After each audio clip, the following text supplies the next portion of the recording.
Ever in my life have I sought thee with my songs. It was they who led me from door to door, and with them I have felt about me, searching and touching my world. It was my songs that taught me all the lessons I ever learned. They showed me secret paths. They brought before my sight many a star on the horizon of my heart. They guided me all the day long to the mysteries of the country of pleasure and pain. And at last, to what palace gate have they brought me in the evening at the end of my journey?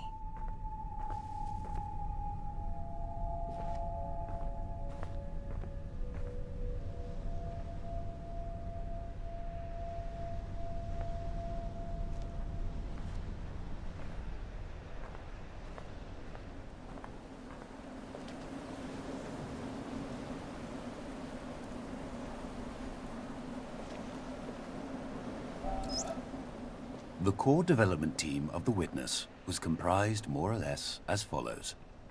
Design and generally steering the ship, Jonathan Blow. Programming, Ignacio Castaño, Salvador Belmurciano, Andrew Smith. Modeling and texturing, Luis Antonio, Orshi Spaniol, Eric A. Anderson.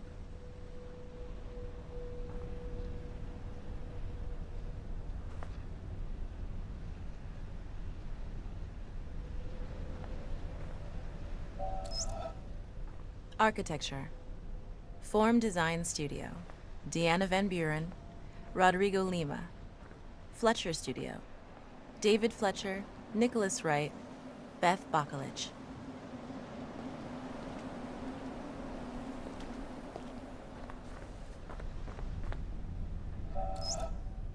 Audio by Wabi Sabi Sound.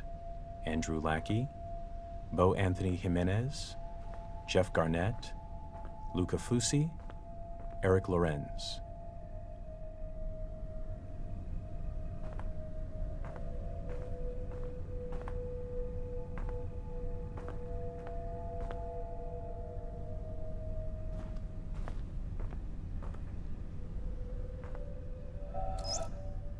Audio by Wabi Sabi Sound. Andrew Lackey, Bo Anthony Jimenez, Jeff Garnett, Luca Fusi, Eric Lorenz.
Additional contributions in modeling by Shannon Galvin, Alex Hayworth, Andrea Blazic, Eric Urquhart, and David Hellman. Additional contributions in programming by Casey Muratori, Andrew Heenick, Nicholas Ray.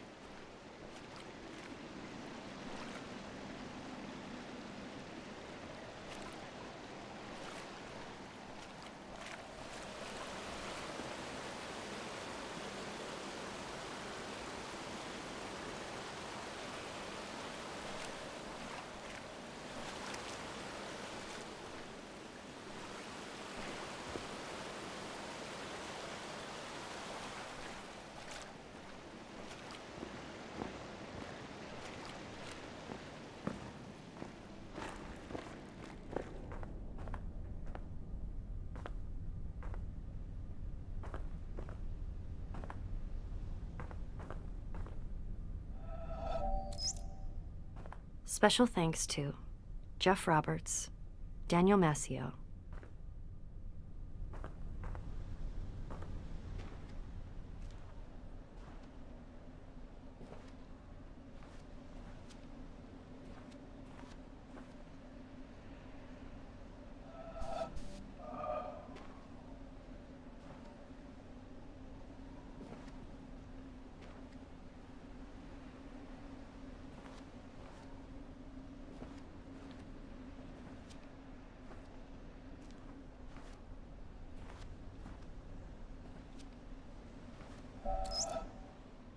voice performances by Ashley Johnson, Phil Lamar.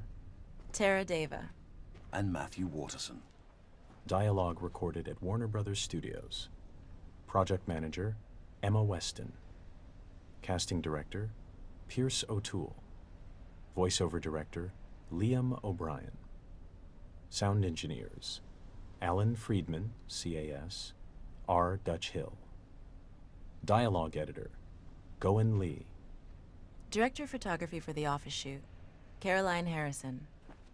Early placeholder voice work by Tricia Miller, Andrew Burlinson, and Daniel Van Thomas. Tom Bissell served as an early story consultant. The quote from Augustine of Hippo was translated by Michael Nagler and can be found in Eknath Iswaran's book, God Makes the Rivers to Flow.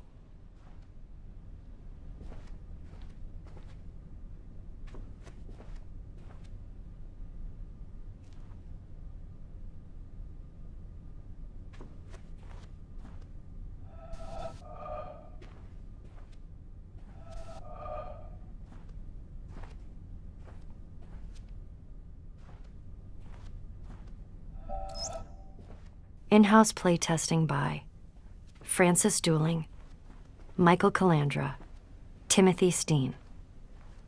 Thanks to our friends who helped playtest: Daniel Ben-Mergui, Mark Ten Bosch, Vi Hart, Chris Hecker, Brian Moriarty, Chris Butcher, Aaron Robinson, Jeff Roberts, Juan Chun.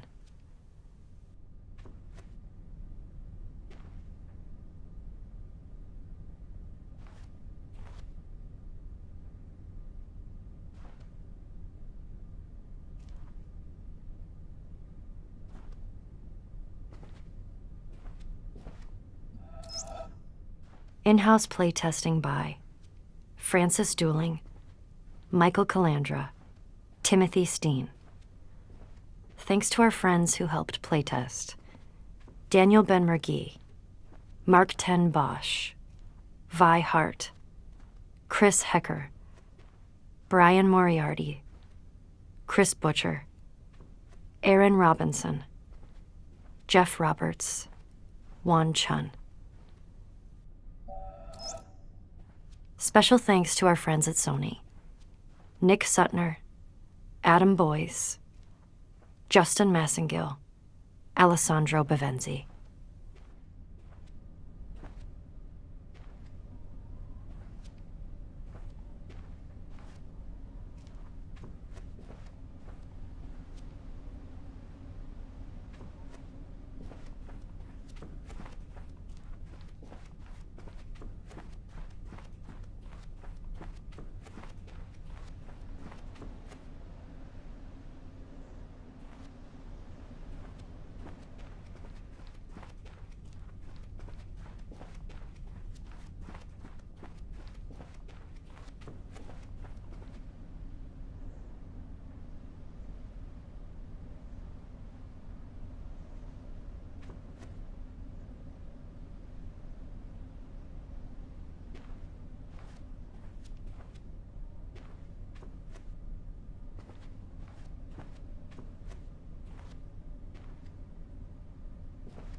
Ever in my life have I sought thee with my songs.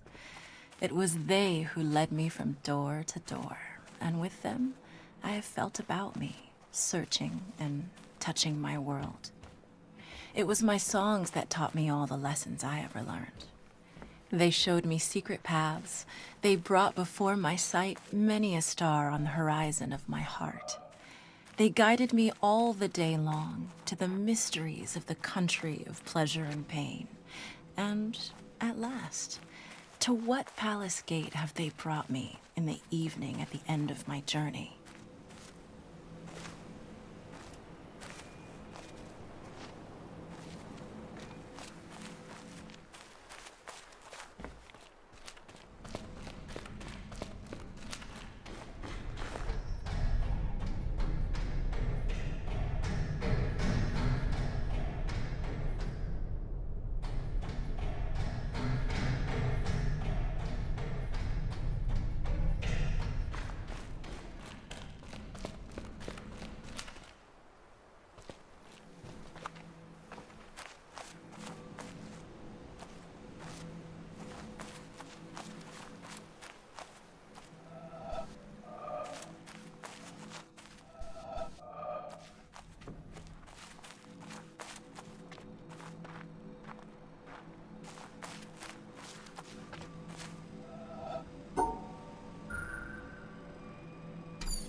So it's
as an experiment.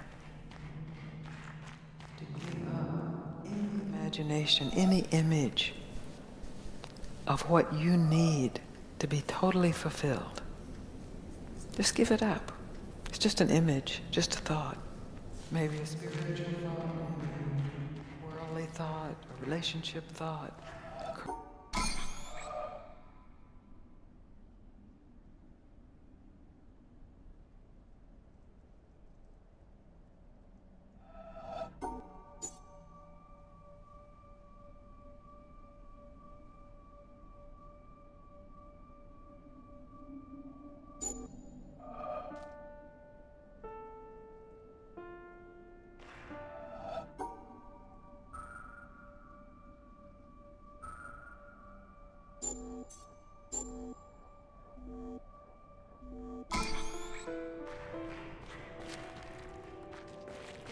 How many of you here have personally witnessed a total eclipse of the sun? To stand one day in the shadow of the moon is one of my humble goals in life. The closest I ever came was over 30 years ago. On February 26, 1979, a solar eclipse passed directly over the city of Portland. I bought my bus tickets and found a place to stay, but in the end, I couldn't get the time off work. Well, anyone who lives in Portland can tell you that the chances of catching the sun in February are pretty slim. And sure enough, the skies over the city that day were completely overcast. That work I couldn't get out. Awe is the great. No other human emotion possesses such raw, transformative power.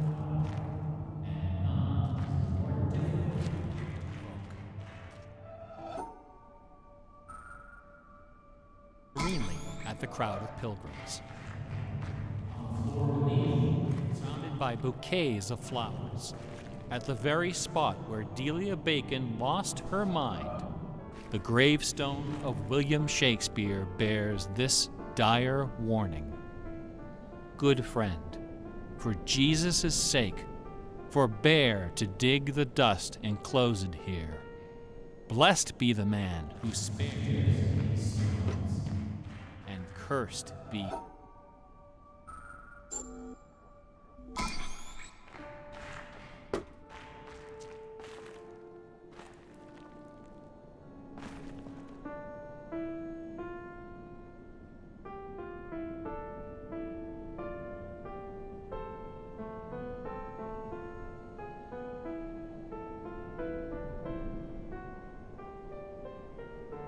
How many of you here have personally witnessed a total eclipse of the sun?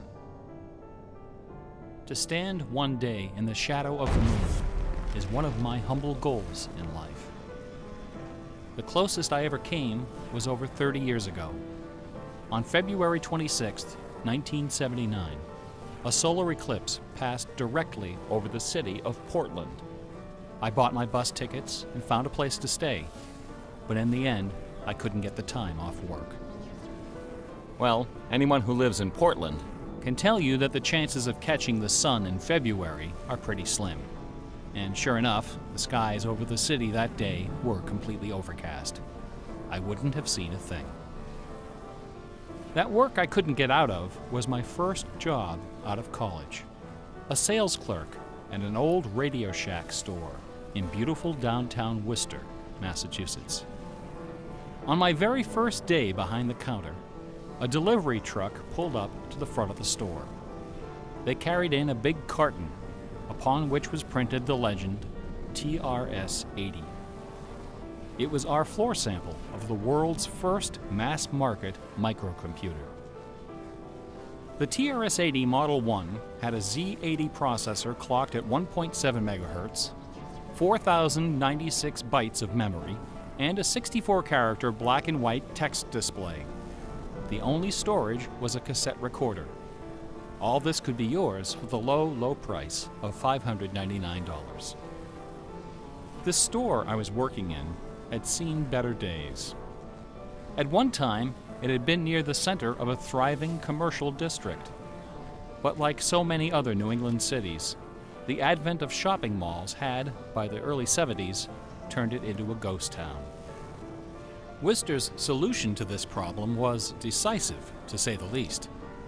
The city's elders apparently decided that if they couldn't beat them, they would join them. And so, several square blocks at the heart of the city were bulldozed into oblivion, destroying dozens of family businesses, including the site of a pharmacy once operated by my great-grandfather. In their place was erected a vast 3-level shopping complex with cinemas and a food court. When the dust settled, only a few forlorn blocks of the old Worcester remained standing. My Radio Shack store was in one of those blocks. Then, to add insult to injury, Radio Shack opened a brand new location inside the shopping center, less than 500 feet from my store. So now patrons had a choice between a clean, well-lighted establishment with uniformed security and acres of convenient parking, or a shadowy hole in a seedy old office building next to an adult movie theater. Consequently, I had plenty of time to fool around with the new computer. I taught myself basic programming. Then I learned Z80 assembly. Both, of course, so that I could write games. I also created self-running animated demos, which ran all night in the store window for the edification of the winos who peed in our doorway. Strangely enough, the few customers we had didn't seem to be interested in our new computer, even after the 16K memory upgrade. In fact, most of the people who set off the buzzer on their way through the front door weren't there to buy anything at all. They were there to exploit a free promotion, which was the bane of Radio Shack employees for over 40 years. The Battery of the Month Club. The idea of this promotion was simple. Customers got a little red card upon which was printed a square for each month. 12 times a year, the lucky sales clerk got to punch out a square and give the customer one brand new AAA, AA, C, D, or 9-volt battery. Of course, customers weren't allowed to choose just any grade of battery. At the time of my employment, Radio Shack offered 3 different levels of battery excellence. First were the alkalines, powerful, long-lasting, and expensive, hanging behind the counter like prescription medication in gold-embossed blister packs. These were most certainly not available through the Battery of the Month Club. Next were the high-end lead batteries, sturdy, dependable batteries, moderately priced, and prominently displayed near the front of the store. These were also not available through the Battery of the Month Club. Finally, at the bottom of the barrel were the standard lead batteries. These were literally piled in barrels, cunningly located way at the back of the store, in a dark corner near the TV antennas. Remember TV antennas? Customers who came in looking for their free battery of the month had to walk the entire length of the premises, past the CB radios and stereo headphones and remote-controlled racing cars. Nothing would stop them. On the first day of every month, like clockwork, those customers came in waving their little red cards. I would look up from my programming and wave them to the back of the store. It didn't matter that the batteries were only worth 29 cents. It didn't matter that most of them were already half dead. They came, they grabbed. And as far as I can remember, not one of them ever paid for a damned thing. I was such a crappy salesman. I was young and foolish. I thought my education in game design was happening at the keyboard. I almost missed the lesson coming through the front door. Fortunately, I wasn't the only person fooling around with games on micros. All over the country, people like me were experimenting. Scott Adams was coding what would soon become the world's first commercial adventure game. Remember adventure games? My future employer, Infocom, was being founded, along with other legendary companies like Online Systems, Sirius, Personal Software, and SSI. Those were exciting times. Teenagers were making fortunes. Games were cheap and easy to build. The slate was clean. But in 1979, the biggest news in gaming had nothing to do with computers. On the morning of the autumn equinox, September 20th, a new children's picture book appeared in the stores of Great Britain. This picture book was rather peculiar. It consisted of 15 meticulously detailed color paintings, illustrating a slight whimsical tale about a rabbit delivering a jewel to the moon. On the back jacket of the book was a color photograph of a real jewel, shaped like a running rabbit, 5 inches long, fashioned of 18-karat gold, suspended with ornaments and bells, together with a sun and moon of blue quartz. According to the blurb underneath, this very jewel had been buried somewhere in England. Clues pointing to its location were concealed in the text and in the pictures of the book. The treasure would belong to whoever found it first. The book was called Masquerade. It was created by an eccentric little man with divergent eyes and a talent for mischief named Kit Williams. Within days, the first printing was sold out, and the empire that never sleeps found itself in the grip of rabbit fever. Excited readers attacked the paintings with rulers, compasses, and protractors. Magazine articles and TV specials dissected the clues, floated theories, and followed with keen delight the reckless exploits of the fanatics. One obscure park, unfortunately known by the nickname Rabbit Hill, was so riddled with holes excavated by misguided treasure seekers that the authorities had to erect signs assuring the public that no gold rabbits were to be found there. Some hunters ended up seeking psychological counseling for their obsession. The craze leapt over the Atlantic Ocean and invaded America, France, Italy, and Germany. It sold over 1 million copies in a few months, a record unrivaled by any children's title until the advent of Harry Potter. Over 150,000 copies were sold in foreign translations, including 80,000 copies in Japanese, despite the fact that the puzzle was only solvable in English. It didn't matter that the Masquerade jewel was only worth a few $1,000s. Many seekers spent far more than that in their months of exploration and travel. It was the thrill of the chase, the possibility of being the one. Treasure hunts, secret messages, and hidden things seem to exert an irresistible appeal. They're fun to look for and to talk about, and this fact of human psychology has been exploited in computer games since the earliest days. It finds expression in the hidden surprises we call Easter eggs. Atari's Stephen Wright is credited with coining this term in the first issue of Electronic Games magazine. The first Easter egg in a commercial computer game appeared in an early Atari 2600 cartridge called, simply enough, Adventure.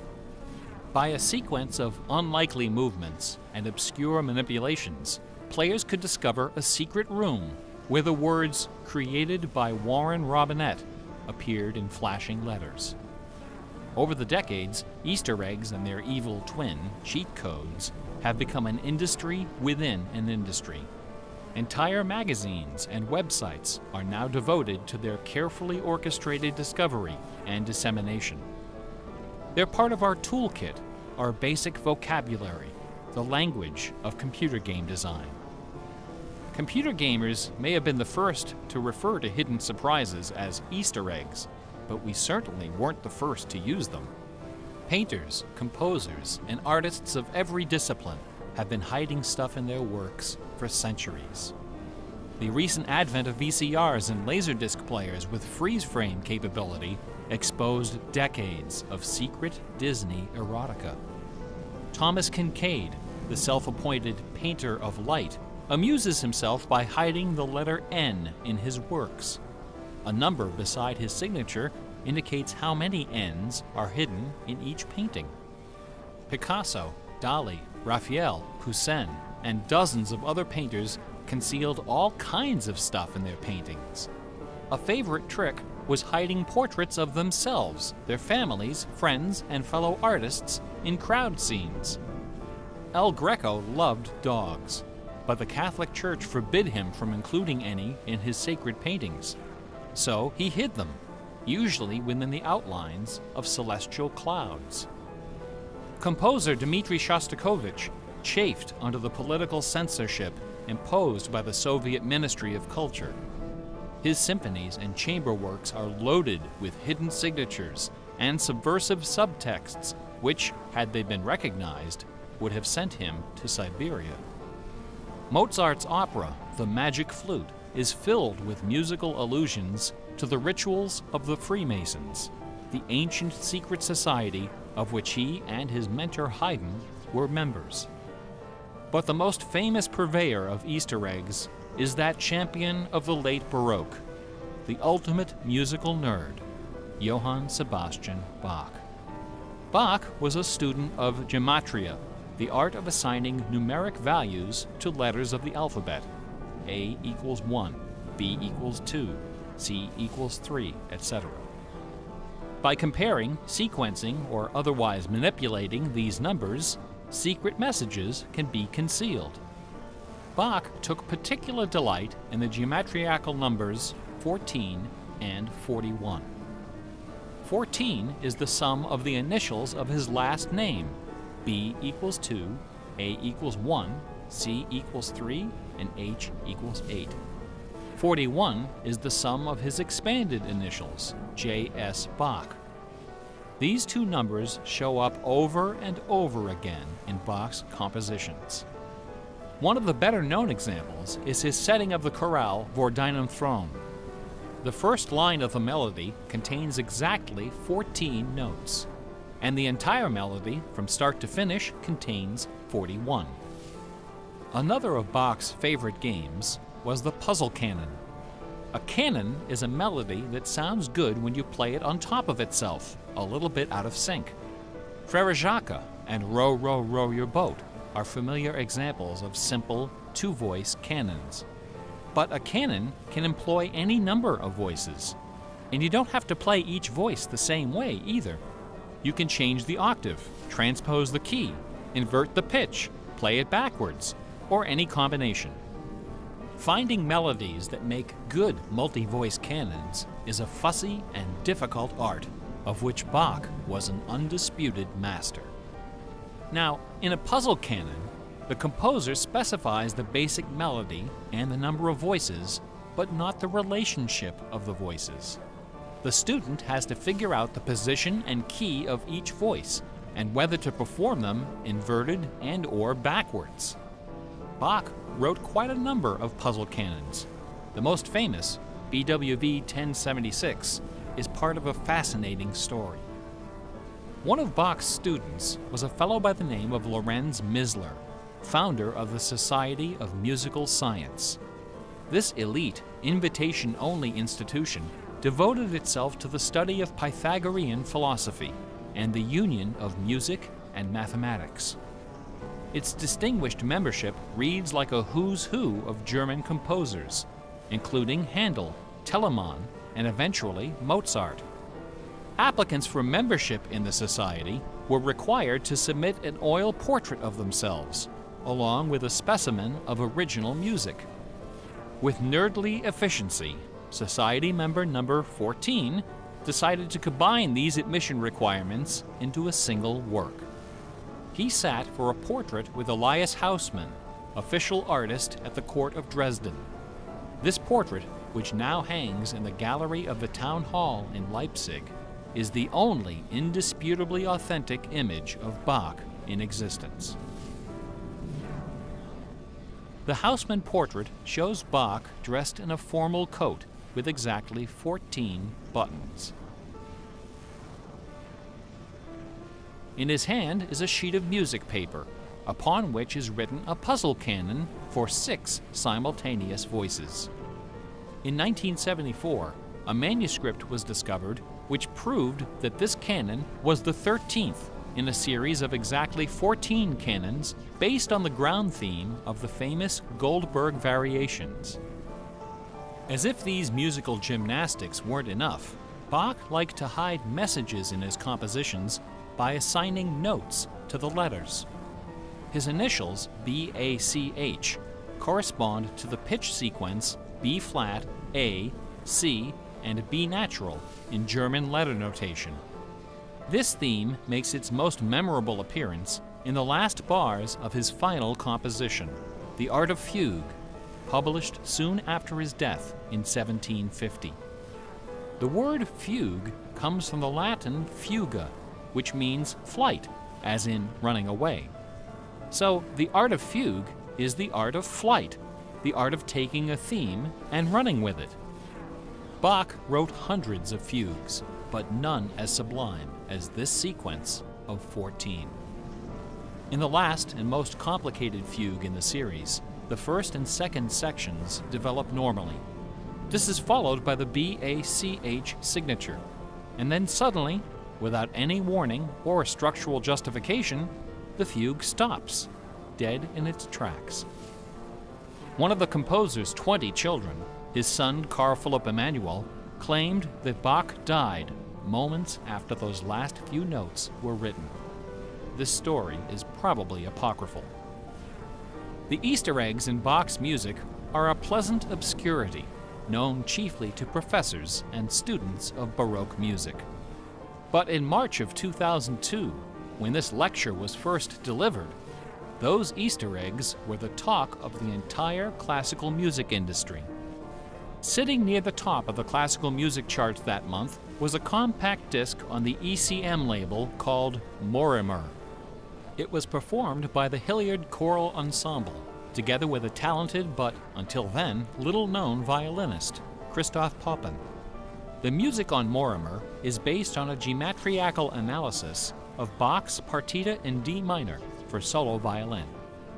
This analysis, by German professor Helga Thon, assigns numeric values to the duration of notes, the number of bars, and the German letter notation of the partita. In doing so, she claims to have discovered the complete text of several liturgical ceremonies encoded in the notes. The CD presented these hidden texts superimposed over the original music. The result was strangely melancholy, dark, haunting, and very, very popular. Quite a few music critics attacked this disc. They didn't buy Professor Thon's analysis, dismissing it as a combination of numerology and canny marketing. Their caution was not without basis. Numerology is a slippery slope down which many a fine mind has slid to its doom. Allow me to offer an amusing anecdote from my own experience. Back in the early 90s, before the internet took off, one of the more popular online bulletin board systems was a service called Prodigy. I bought an account on Prodigy so I could join a fraternal interest group and gossip with fellow members around the country. One day, a stranger appeared on our bulletin board. Right away, I knew we were in trouble. This fellow, whose name was Gary, began spouting all kinds of apocalyptic nonsense about worldwide conspiracies, secret societies, and devil worship. At first, we tried to be polite. We questioned his sources, corrected his histories, logically refuted his claims, and tried to behave in a civilized manner. But instead of soothing him, our attention only made him worse. His conspiratorial warnings became urgent, approaching hysteria. He began to threaten people who disagreed with him. To coin a phrase, Gary went all uppercase. But his most urgent warnings weren't about the gays, the Jews, the Rockefellers, or the Illuminati. According to Gary, the greatest enemy of mankind was Santa Claus. Gary claimed to possess a secret numerical formula that proved beyond a shadow of a doubt that Santa Claus was an avatar of the Antichrist. Intrigued, we pressed Gary to reveal his formula. In doing so, we walked right into his trap. We should have known he had a book to sell. I fell for it. I sent him the $15. Less than a week later, the book arrived. Above an ominous photograph of the Washington Monument was emblazoned the title, 666, The Final Warning. Inside this privately printed 494-page monster, Gary reveals a simple geometrical formula, which he claims was developed by the ancient Sumerians. This formula assigns successive products of 6 to each letter of the alphabet. A equals 6, B equals 12, C equals 18, etc. Imagine my dismay when I applied this ancient formula to the name Santa Claus and obtained the blasphemous sum of 666, the biblical number of the beast. I went on Prodigy and reported to the stunned members of our interest group that Gary was right after all. There could be no doubt that according to the unimpeachable wisdom of ancient Samaria, Santa Claus was the Antichrist. I then went on to point out several other names which, when submitted to Gary's formula, also produced the sum 666. Names like St. James, New York, and New Mexico. Soon the bulletin board was filled with discoveries like computer, Boston tea, and most sinister of all, sing karaoke. Gary left us alone after that. I got my $15 worth. But Gary is hardly the first person to connect secret codes to the Bible. People have been looking for Easter eggs in the Bible for hundreds of years.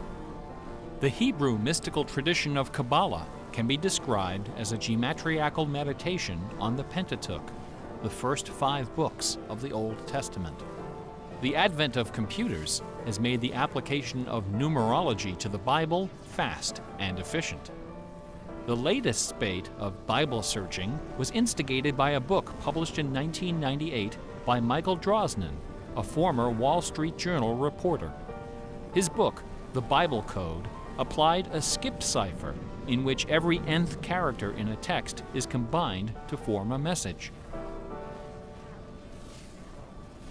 By applying his skip cipher to the Hebrew text of the Old Testament, Drosnin claimed to have discovered predictions of World War II, the Holocaust, Hiroshima, the assassination of Yitzhak Rabin and both Kennedys, the moon landing, Watergate, the Oklahoma City bombing, the election of Bill Clinton, the death of Princess Di, and the comet that collided with Jupiter. He also found predictions of a giant earthquake in LA, a meteor hitting the Earth, and nuclear Armageddon, all scheduled to occur before the end of the last decade.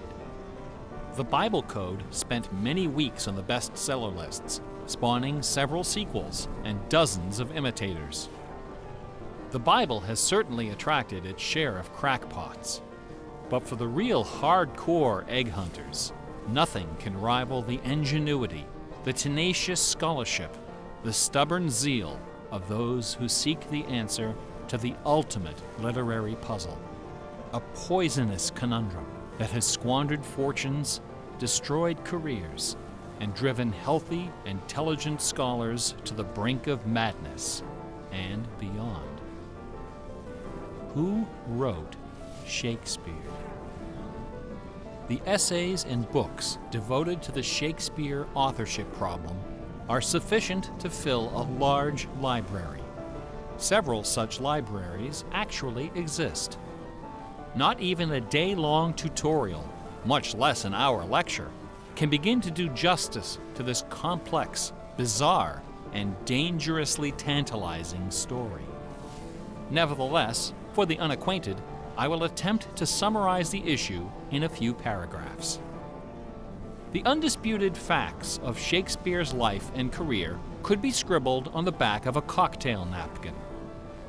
We know for a fact that a man named William Shakespeare was born in 1564 in or around the village of Stratford-upon-Avon. We know that he had a wife and at least 3 children. We know he bought property in Stratford, was involved in several lawsuits with his neighbors, and died there in 1616, aged 52. We also know that during those same years, a man with a last name similar to Shakespeare worked as an actor on the London stage, eventually becoming co-owner of some of the theaters there. We also know that about the same time, a number of most excellent poems and plays were published in London under the name Shakespeare. We do not know for a fact that the landowner in Stratford and the actor in London with a similar last name were one and the same man. We do not know for a fact that either man had anything to do with the poems and the plays. All we know is that those poems and plays have, in the 400 years since their composition, come to be regarded as a pinnacle of Western culture. The works attributed to Shakespeare appear to have been written by a man or woman who knew something about just about everything. They're filled with references to mythology and classic literature, games and sports, war and weapons of war, ships and sailing, the law and legal terminology, court etiquette, statesmanship, horticulture, music, astronomy, medicine, falconry, and, of course, theater. Therein lies the problem. How could a farmer's son of uncertain schooling, from a mostly illiterate country village, a man of practically no account at all, wield such encyclopedic learning, with so much eloquence and wit, so much wisdom and human understanding? For the first 150 years, nobody questioned the traditional history of the bard. Then, in the late 18th century, Reverend James Wilmot, a distinguished scholar who lived just a few miles north of Stratford, decided to write a biography of the famous playwright. Dr. Wilmot believed that a man as well educated as Shakespeare must have owned a fairly extensive library, despite the fact that not a single book or manuscript is mentioned in his will. Over the years, he speculated, some of those books must have found their way into local collections. And so, the good Reverend Doctor scoured the British countryside, taking inventory of literally every bookshelf within 50 miles of Stratford. Not a single book from the library of William Shakespeare was discovered. Neither were there found any letters to, from, or about Shakespeare. Furthermore, no references to the folklore, local sayings, or distinctive dialect of the Stratford area could be found in any of Shakespeare's writings. After 4 years of painstaking research, Dr. Wilmot concluded, to his own dismay, that only one person contemporary with Shakespeare of Stratford had ever demonstrated the wide-ranging education and expressive talent needed to compose those poems and plays. That man was the multilingual author, philosopher, and statesman, inventor of the scientific method, chancellor to the courts of Queen Elizabeth and King James, Sir Francis Bacon. Dr. Wilmot never dared to publish his theory, but before he died, he confided it to a friend, James Cowell, who, in 1805, repeated it to a meeting of the Ipswich Philosophical Society. The members of the society were suitably outraged, and the scandalous matter was quickly forgotten. Then, in 1857, a lady from Stratford, Connecticut, published a book called The Philosophy of the Plays of Shakespeare Unfolded. In this book, Miss Delia Bacon, no relation to Francis, claimed that the works of Shakespeare were written by a secret cabal of British nobility, including Sir Walter Raleigh and Sir Philip Sidney, as well as Sir Francis Bacon. Delia Bacon's book electrified the world of letters. Battle lines were drawn between the orthodox Stratfordians and the heretical Baconians. Literary societies and scholarly journals were formed to debate the evidence. Hundreds of pamphlets, newspaper articles, and essays were published defending each side and ridiculing the opposition with that self-aggrandizing viciousness peculiar to tenured academics. Armed with her explosive book, Delia Bacon journeyed to Stratford-upon-Avon and, unbelievably, obtained official permission to open Shakespeare's grave. However, when the moment came to actually lift the stone, Delia's self-doubt precipitated a catastrophic nervous breakdown. She later died penniless in a madhouse. Around 1888, things began to get a bit out of hand. U.S. Congressman Ignatius Donnelly of Minnesota became interested in the Shakespeare controversy. One day, browsing through his facsimile copy of the First Folio of 1623, he noted that the word bacon appeared on page 53 of the Histories and also on page 53 of the Comedies. He also noted that Sir Francis Bacon had written extensively on the subject of cryptography. Donnelly began counting line and page numbers, adding and subtracting letters, drawing lines over sentences, circling words, and crossing them out. The result was a complex and virtually incomprehensible algorithm, which he claimed was invented by Bacon to hide secret messages inside the First Folio. The greatest Easter egg hunt in the history of Western civilization had begun. Here are just a couple of the sillier highlights. A doctor named Orville Owen of Detroit constructed a bizarre research tool he called the Wheel of Fortune. This wheel consisted of two giant wooden spools wrapped with a strip of canvas 2 feet wide and 1,000 feet long. Onto this canvas, he glued the separate pages of the complete works of Bacon, Shakespeare, Marlowe, Greene, Peele, and Spenser, together with Burton's Anatomy of Melancholy. By cranking the spools back and forth, Dr. Owen could quickly zip across the pages in search of clues and cross-references.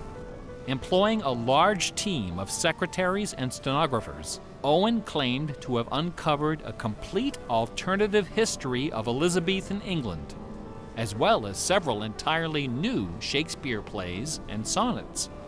Listen to this hidden verse, supposedly penned by the mighty bard himself, which inspired Dr. Owen to build his Wheel of Fortune. Take your knife and cut all our books asunder, and set the leaves on a great firm wheel, which rolls and rolls, and turning the fickle rolling wheel, throw your eyes upon Fortune, that goddess blind, that stands upon a spherical stone, that turning and inconstant rolls in restless variation. After publishing 5 thick volumes of this rubbish, Owen announced the discovery of an anagram, indicating that Bacon's original manuscripts were buried near Chepstow Castle on the River Wye. Owen spent the next 15 years and thousands of dollars excavating the bed of the river with boat crews and high explosives. He died before anything was found. A fellow named Arnsberg wrote an entire book based on the analysis of the significance of a suspicious crack in the tomb of Bacon's mother. A Ray of Sanity finally appeared in 1957. To those familiar with the science of cryptology, the name William Friedman needs little introduction. During World War II, Colonel Friedman was the head of the U.S. Army's Cryptoanalytic Bureau. He is credited with cracking the Japanese Empire's most sensitive cipher. After the war, the colonel decided to apply his expertise to the study of the Shakespeare ciphers. He interviewed several of the experts in the field and prepared a detailed scientific analysis, which he published under the title The Shakespeare Ciphers Examined. His conclusion? In a word, bunk. According to the standards of cryptologic science, not one of the hidden messages purportedly discovered in Shakespeare's works was plausible. The rules used to extract these messages from the texts were non-rigorous, wildly subjective, and unrepeatable by anyone except the original decipherer. The people involved were not being dishonest. They were channeling their preconceptions. They were trapped in a labyrinth of delusion, mining order from chaos. Anglers in a lake of darkness. Lear, Act 3, Scene 6. You would think that Friedman's cold and ruthless exposure would be enough to silence the heretics once and for all. Not a chance. The books and TV specials and websites and conferences and doctoral dissertations keep right on coming. I should point out that the Shakespeare authorship issue is not only the preoccupation of cranks and weirdos. A substantial number of respected authors and Shakespeareans have expressed serious doubts about the traditional origin of the plays. The list includes Nathaniel Hawthorne, Ralph Waldo Emerson, Walt Whitman, Henry James, Sam Clemens, Sigmund Freud, Orson Welles, and Sir John Gielgud. Living skeptics include the artistic director of the New Globe Theatre, Mark Rylance, Michael York, Derek Jacobi, Kenneth Branagh, and even that most revered and scholarly of contemporary Shakespearean actors, Keanu Reeves. The current leading candidate for the authorship is Edward de Vere, the 17th Earl of Oxford, a theory first proposed in 1920 by an English schoolmaster with the unfortunate name J. Thomas Looney. What is it about Bach, the Bible, and the works of Shakespeare that inspires this intense scrutiny? Nobody's looking for acrostics in Chaucer or Keats. There are no hit CDs of the secret chorales of Wagner or Beethoven. For the answer, we need to recognize the unique roles which the Bible and Shakespeare have played in the development of Western culture. No other single work of literature has influenced modern English more than the translation of the Holy Bible published in 1611 under the auspices of King James I. The King James Bible exemplifies the meaning of the word classic. It has been called the noblest monument of English prose, the very greatest achievement of the English language. It has served as an inspiration for generations of poets, dramatists, musicians, politicians, and orators. Countless people have learned to read by repeating the phrases in this, the only book their family possessed. Our constitutions and our laws have been profoundly shaped by its cadences and imagery. But even the glory of the King James Bible, compiled by a committee of 46 editors over the course of a decade, pales before the dazzling legacy of the Swan of Avon. The lowest estimate of Shakespeare's working vocabulary is 15,000 words, more than 3 times that of the King James Bible, and twice the size of his nearest competitor, John Milton. His poems and plays were written without the aid of a dictionary or a thesaurus. They didn't exist yet. It was all in his head. When Shakespeare had a thought for which Elizabethan English had no word, he invented one. The Oxford English Dictionary lists hundreds of everyday words and phrases which made their first appearance in the pages of the Bard.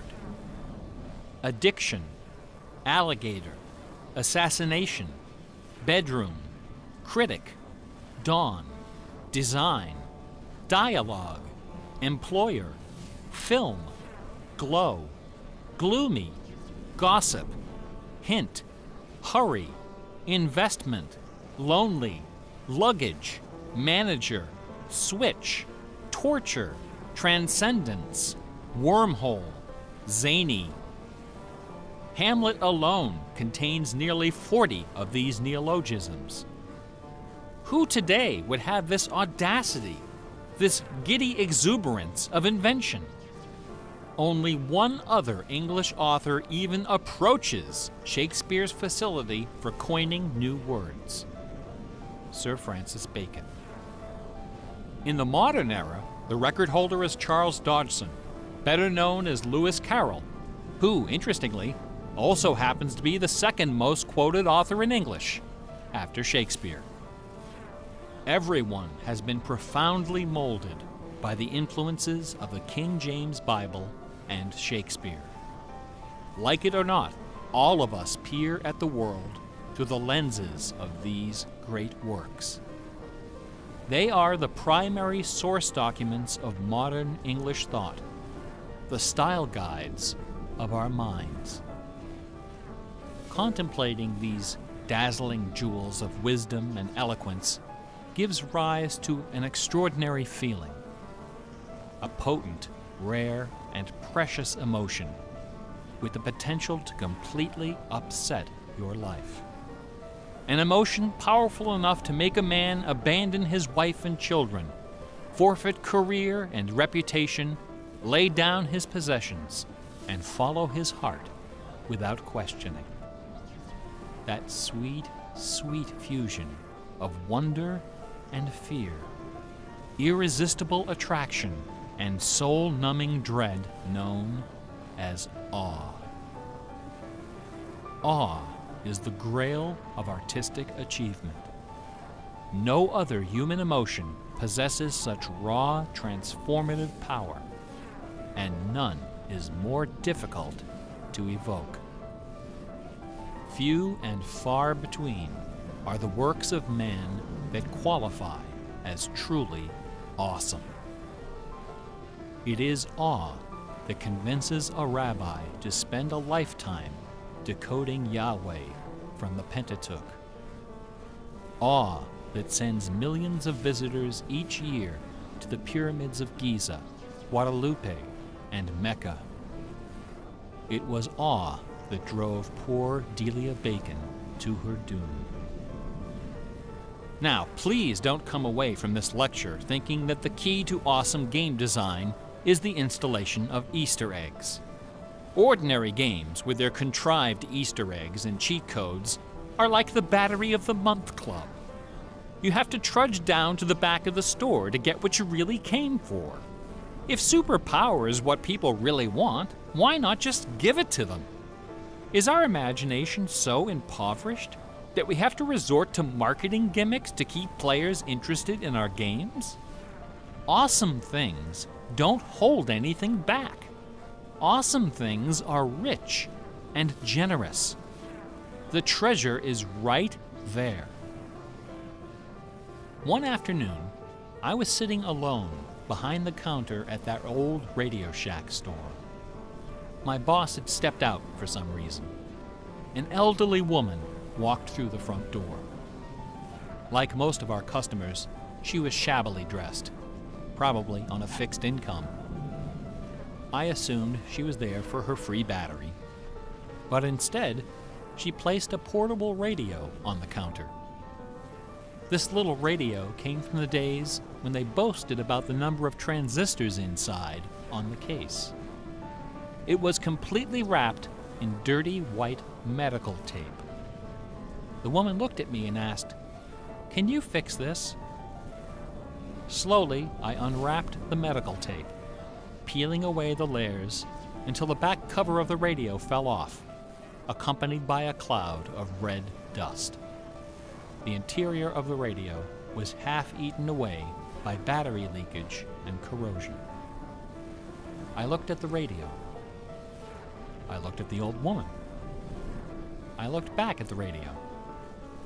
I reached behind me, where the expensive alkaline batteries were hanging like prescription medication, and removed a gleaming 9-volt cell from its gold blister pack.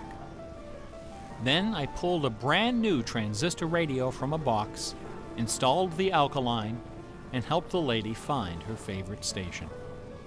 No money changed hands. She left the store without saying a word. Awesome things are kind of like that.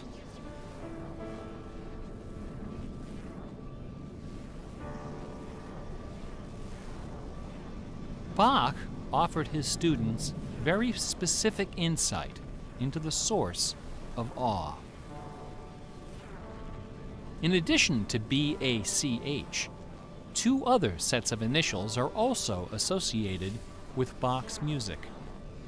These initials are not hidden in the notes. Instead, they're scrawled right across the top of the manuscript for the whole world to see.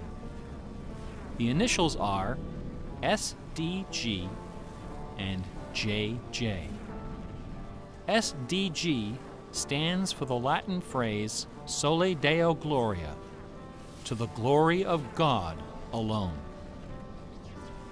JJ stands for Jesu Juva, help me, Jesus. Bach wrote all of his great masterpieces sub specie aeternitatis, under the aspect of eternity. He did not compose only to please his sponsors or to win the approval of an audience. His work was his worship. Bach once wrote, "Music should have no other end and aim than the glory of God and the recreation of the soul. Where this is not kept in mind, there is no true music, but only an infernal clamor and ranting." The name of the power that moves you is not important. What is important is that you are moved. Awe is the foundation of religion. No other motivation can free you from the limits of personal achievement. Nothing else can teach you the art of flight. Computer games are barely 40 years old. Only a few words in our basic vocabulary have been established. A whole dictionary is waiting to be coined. The slate is clean. Someday soon, perhaps even in our lifetime, a game design will appear that will flash across our culture like lightning. It will be easy to recognize. It will be generous, giddy with exuberant inventiveness. Scholars will pick it apart for decades, perhaps centuries. It will be something wonderful, something terrifying, something awful.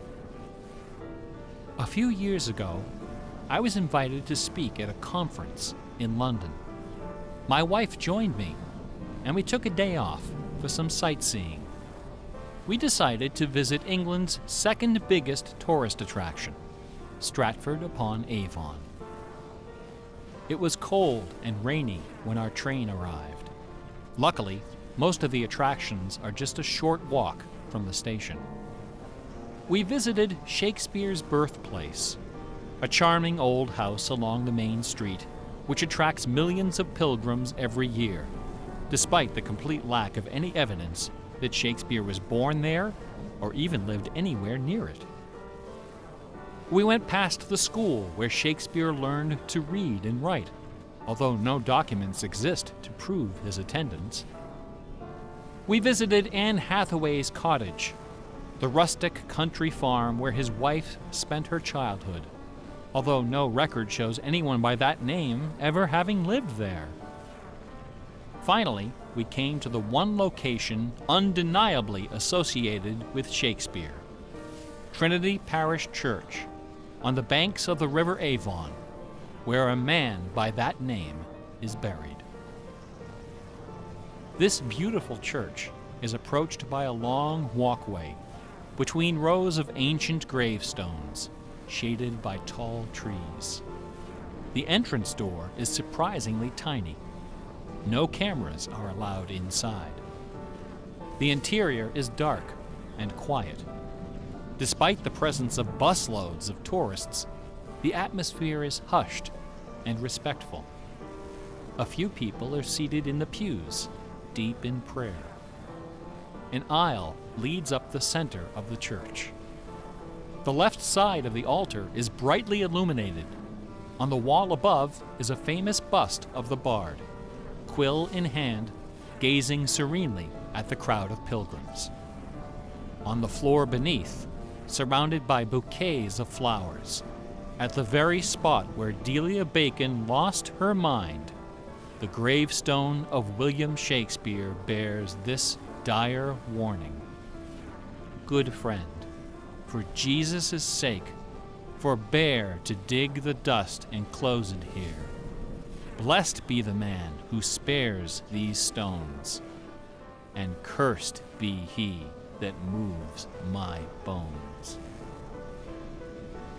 Every year, 3 million pilgrims arrive from every nation on earth to approach this stone and consider the likeness of a man whose body of work can only be described as awesome.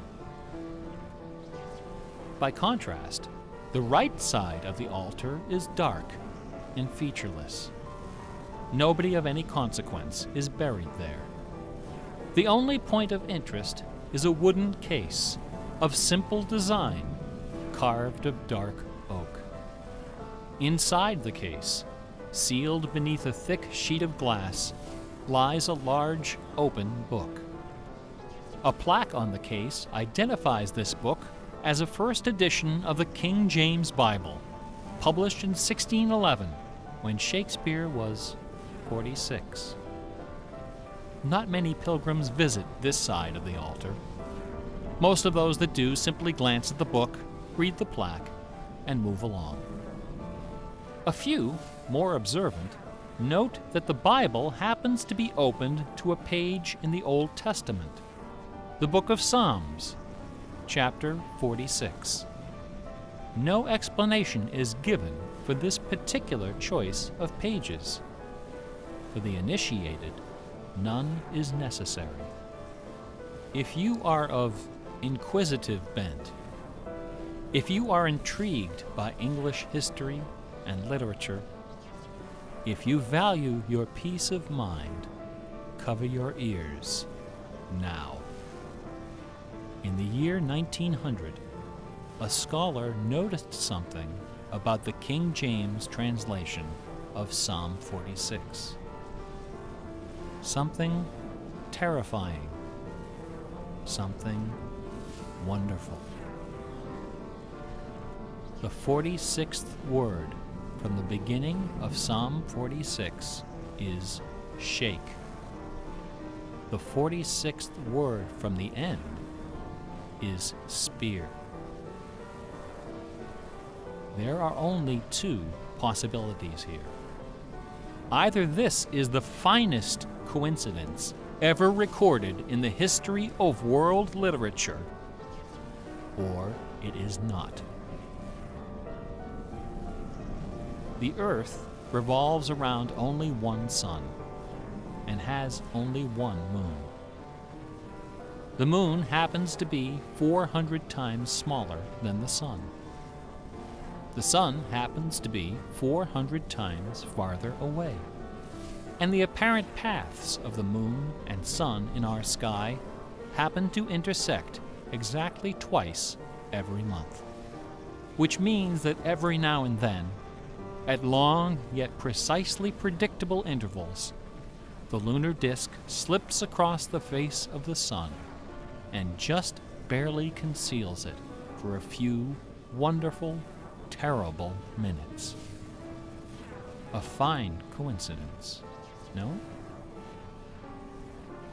In June of 1977, a little man with divergent eyes and a talent for mischief ascended a hilltop in the British village of Ampthill.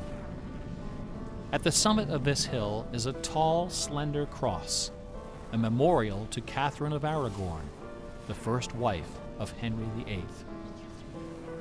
The sun, high in the south, cast the shadow of the cross upon the grassy hillside. At exactly 12 noon, the man removed from his pocket a bar magnet.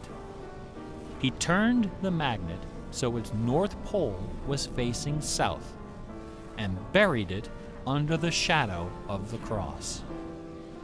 2 years later, a few hours before the publication of his first book, the man returned to that hillside, this time in the dead of night. He used a compass to locate the magnet he had buried. In that same place, he dug a hole in the ground and placed inside a ceramic container inscribed with the following words: "I am the keeper of the jewel of masquerade, which lies waiting safe inside me, you or eternity."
This stuff's easier to take, isn't it?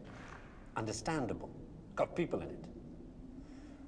This, scientific knowledge, is hard to take because it removes the reassuring cracks in ideology and leaves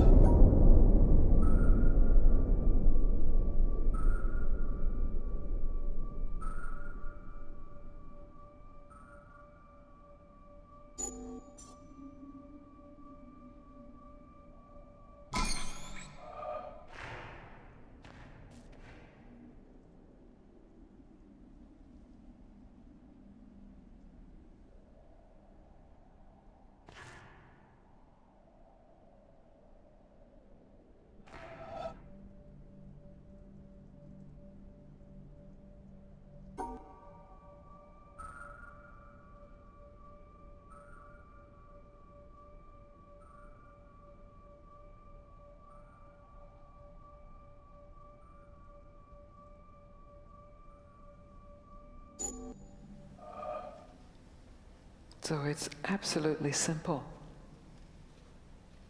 what I have to say to you.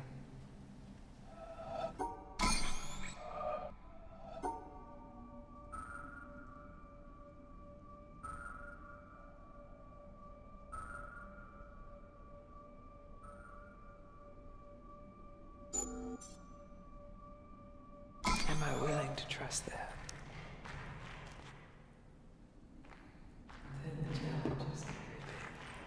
But we'll get to that later.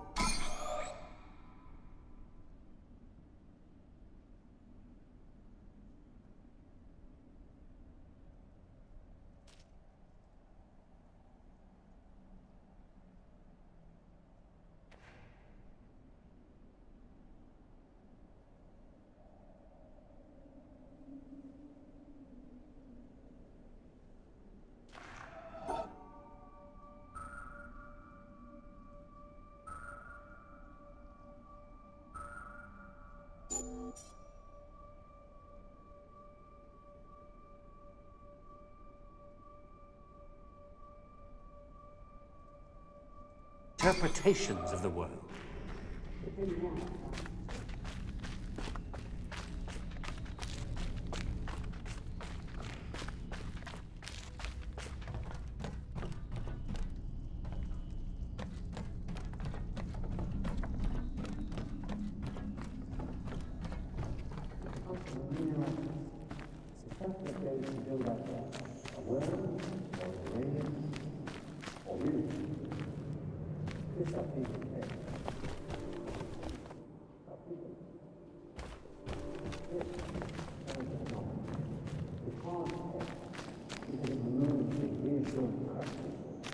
Ideology, and leaves only what is demonstrably true about the world.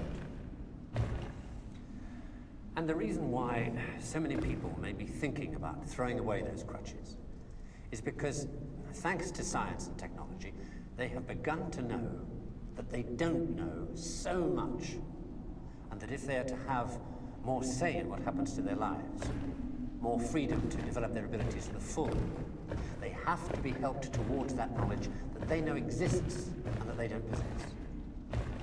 And by help towards that knowledge, I don't mean give everybody a computer and say, help yourself. Where would you even start? No, I mean trying to find ways to translate the knowledge, to teach us to ask the right questions. See, we're on the edge of a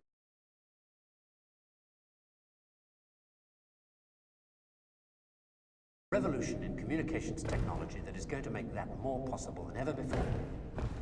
Or, if that's not done, to cause an explosion of knowledge that will leave those of us who don't have access to it as powerless as if we were deaf, dumb, and blind. And I don't think most people want that. So what do we do about it? I don't know. But maybe a good start would be to recognize within yourself the ability to understand anything, because that ability is there, as long as it's explained clearly enough. And then go and ask for explanations. And if you're thinking right now, what do I ask for? Ask yourself if there's anything in your life that you want changed. That's where to start.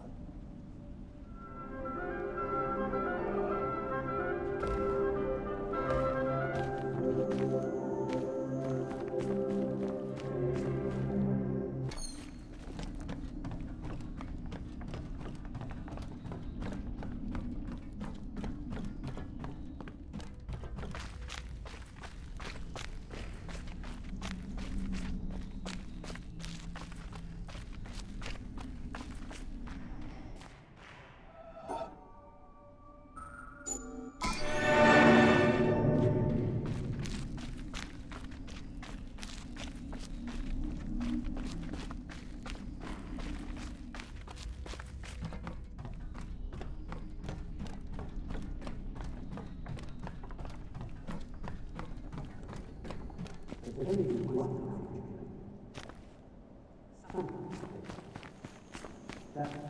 key to why things change is the key to everything. How easy is it for knowledge to spread? And that in the past, the people who made change happen were the people who had that knowledge, whether they were craftsmen or kings. Today, the people who make things change, the people who have that knowledge, are the scientists and the technologists who are the true driving force of humanity. And before you say, what about the Beethovens and the Michelangelos? Let me suggest something with which you may disagree violently. That at best, the products of human emotion, art, philosophy, politics, music, literature, are interpretations of the world that tell you more about the guy who's talking than about the world he's talking about. Second-hand views of the world, made third-hand by your interpretation of them. Things like that. As opposed to this. You know what it is? It's a bunch of amino acids. Stuff that goes to build up a worm, or a geranium, or you. This stuff's easier to take, isn't it?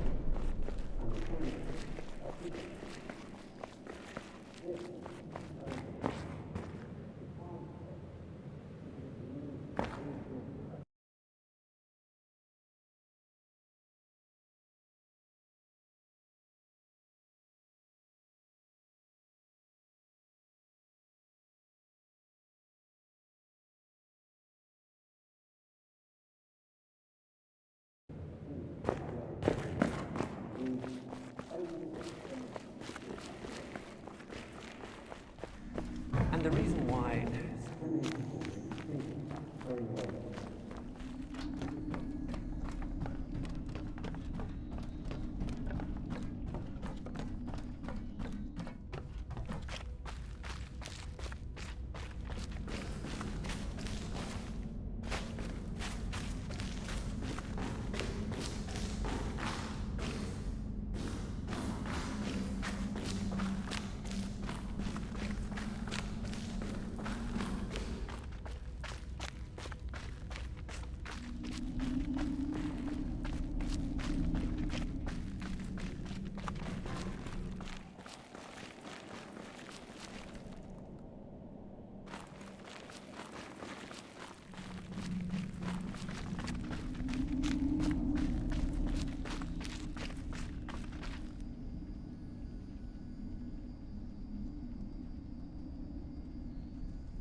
stuff that goes to build up a worm, or a geranium, or you.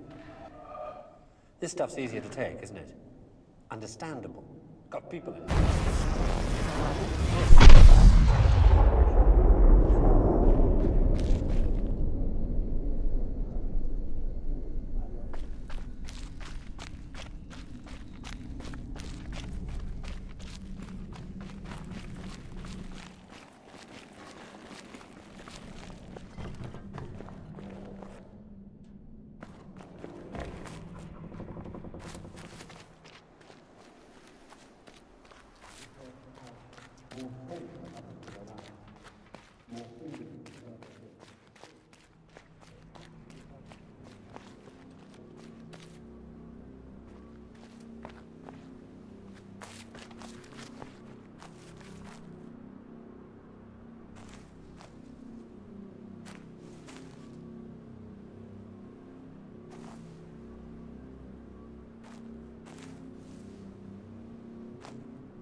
A shipowner was about to send to sea an emigrant ship. He knew that she was old and not well built at the first, that she had seen many seas and climes, and often had needed repairs. Doubts had been suggested to him that possibly she was not seaworthy. These doubts preyed upon his mind and made him unhappy. He thought that perhaps he ought to have her thoroughly overhauled and refitted, even though this should put him at great expense. Before the ship sailed, however, he succeeded in overcoming these melancholy reflections. He said to himself that she had gone safely through so many voyages and weathered so many storms that it was idle to suppose she would not come safely home from this trip also. He would put his trust in Providence, which could hardly fail to protect all these unhappy families that were leaving their fatherland to seek for better times elsewhere. He would dismiss from his mind all ungenerous suspicions about the honesty of builders and contractors. In such ways, he acquired a sincere and comfortable conviction that his vessel was thoroughly safe and seaworthy. He watched her departure with a light heart and benevolent wishes for the success of the exiles in their strange new home that was to be. And he got his insurance money when she went down in mid-ocean and told no tales. What shall we say of him? Surely this, that he was verily guilty of the death of those families. It is admitted that he did sincerely believe in the soundness of his ship, but the sincerity of his conviction can in no wise help him, because he had no right to believe on such evidence as was before him. He had acquired his belief not by honestly earning it in patient investigation, but by stifling his doubts. And although in the end he may have felt so sure about it that he could not think otherwise, yet inasmuch as he had knowingly and willingly worked himself into that frame of mind, he must be held responsible for it. William K. Clifford, 1874.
The most beautiful experience we can have is the mysterious.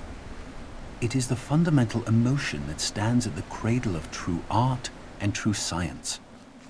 Whoever does not know it and can no longer wonder, no longer marvel, is as good as dead and his eyes are dimmed. It was the experience of mystery, even if mixed with fear, that engendered religion. A knowledge of the existence of something we cannot penetrate, our perceptions of the profoundest reason and the most radiant beauty, which only in their most primitive forms are accessible to our minds.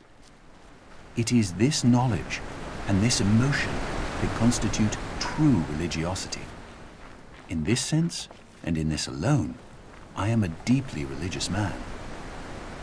I cannot conceive of a God who rewards and punishes his creatures, or has a will of the kind that we experience in ourselves. Neither can I, nor would I, want to conceive of an individual that survives his physical death. Let feeble souls, from fear or absurd egoism, cherish such thoughts. I am satisfied with the mystery of the eternity of life, and with the awareness and a glimpse of the marvelous structure of the existing world, together with the devoted striving to comprehend a portion, be it ever so tiny, of the reason that manifests itself in nature. Albert Einstein, 1931.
Through many births, I have wandered on and on, searching for, but never finding, the builder of this house.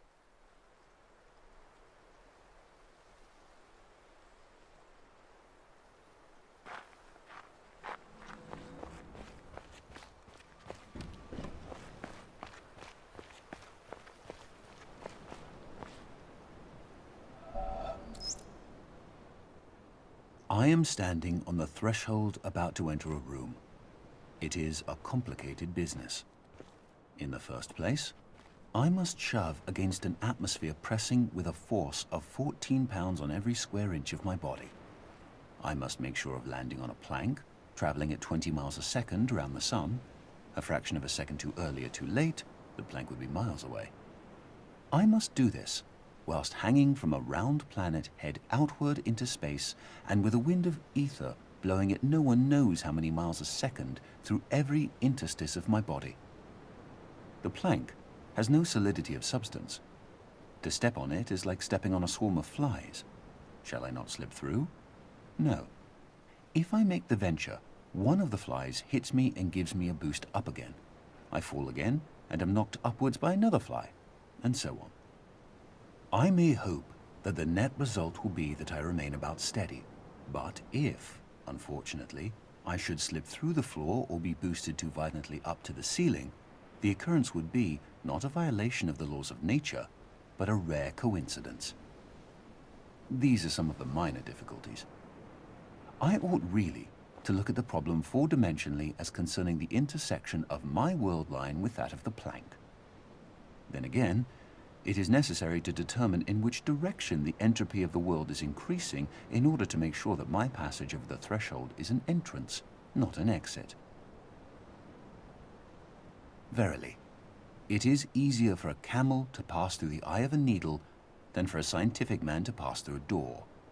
And whether the door be barn door or church door, it might be wiser that he should consent to be an ordinary man and walk in, rather than wait till all the difficulties involved in a really scientific ingress are resolved. Arthur Eddington, 1927.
Of all the communities available to us, there's not one I would want to devote myself to, except for the Society of True Searchers, which has very few living members at any time. Albert Einstein, 1924.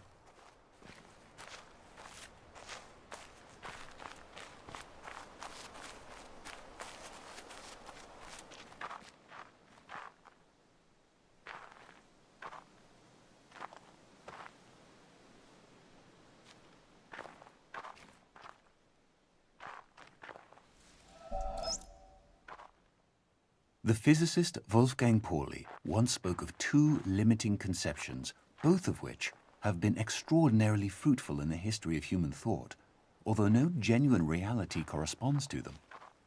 At one extreme is the idea of an objective world, pursuing its regular course in space and time independently of any kind of observing subject. This has been the guiding image of modern science. At the other extreme is the idea of a subject, mystically experiencing the unity of the world and no longer confronted by an object or by any objective world. This has been the guiding image of Asian mysticism. Our thinking moves somewhere in the middle, between these two limiting conceptions. We should maintain the tension resulting from these two opposites. Werner Heisenberg, 1974.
Formerly, you appeared to me, O Lord, as invisible by every creature because you are a hidden, infinite God. Infinity, however, is incomprehensible by every means of comprehending. Later, you appeared to me as visible by all. For a thing exists only as you see it, and it would not actually exist unless it saw you. For your vision confers being, since your vision is your essence. Thus, my God, you are equally invisible and visible. As you are invisible, as the creature is, which exists only insofar as the creature sees you, you are visible. You, therefore, my invisible God, are seen by all, and in all sight you are seen by everyone who sees. You who are invisible, who are both absolute from everything visible and infinitely super-exalted, are seen in every visible thing and in every act of vision. Therefore, I must leap across this wall of invisible vision to where you are to be found. But this wall is both everything and nothing. For you, who confront as if you were both all things and nothing at all, dwell inside that high wall which no natural ability can scale by its own power. Nicholas of Cusa, 1453.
One nature, perfect and pervading, circulates in all natures. One reality, all-comprehensive, contains within itself all realities. The one moon reflects itself wherever there is a sheet of water, and all the moons and the waters are embraced within the one moon. The absolute of all the Buddhas enters into my own being, and my own being is found in union with theirs. The inner light is beyond praise and blame. Like space, it knows no boundaries. Yet it is even here, within us, ever retaining its serenity and fullness. It is only when you hunt for it that you lose it. You cannot take hold of it, but equally you cannot get rid of it. And while you can do neither, it goes on, its own way. You remain silent, and it speaks. You speak, and it is dumb. The great gate of charity is wide open, with no obstacles before it. Yongcha Tashi, circa 700.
I maintain that the cosmic religious feeling is the strongest and noblest motive for scientific research.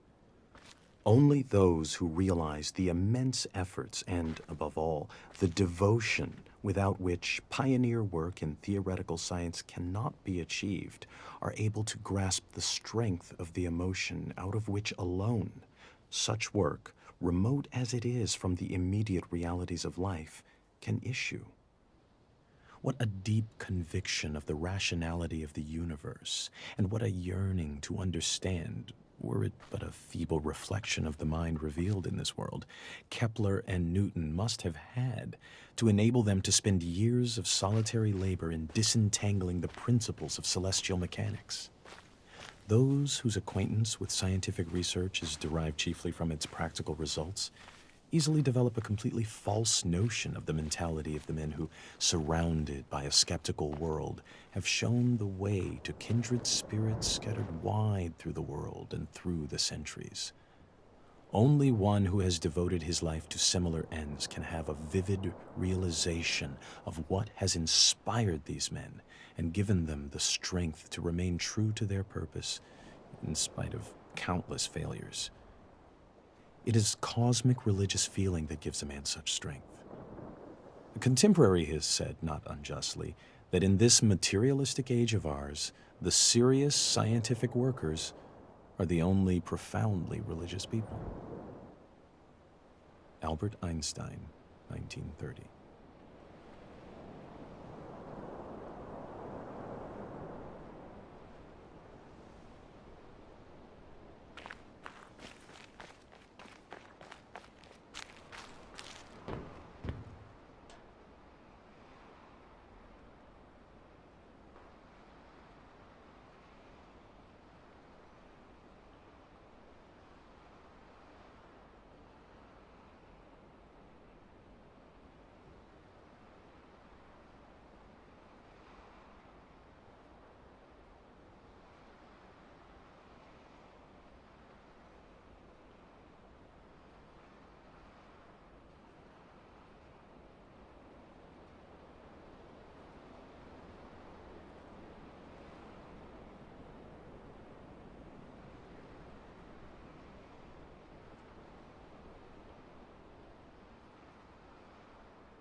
In the traditional view, a person is free.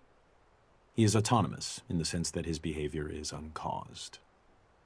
That view, together with its associated practices, must be re-examined when a scientific analysis reveals unexpected controlling relations between behavior and environment.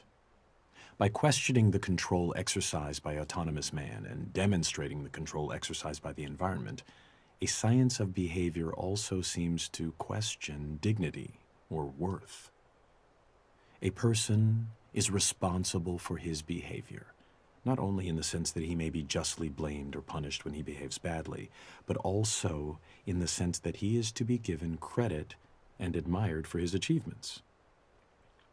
A scientific analysis shifts the credit as well as the blame to the environment, and traditional practices can then no longer be justified.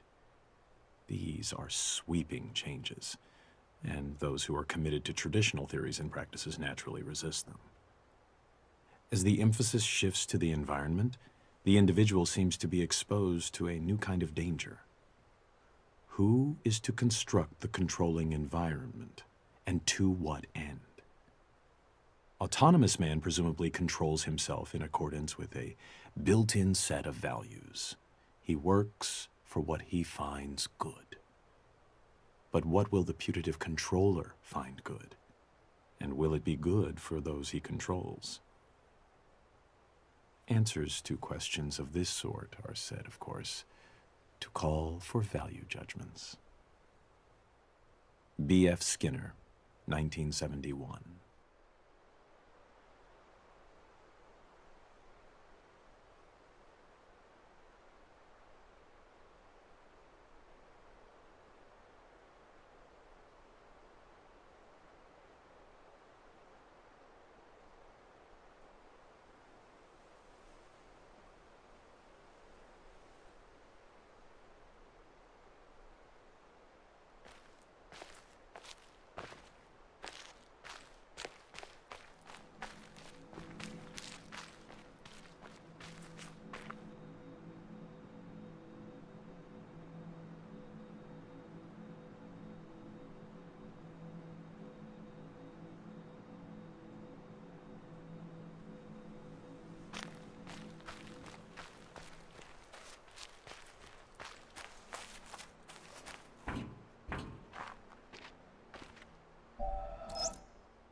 I boasted among men that I had known you.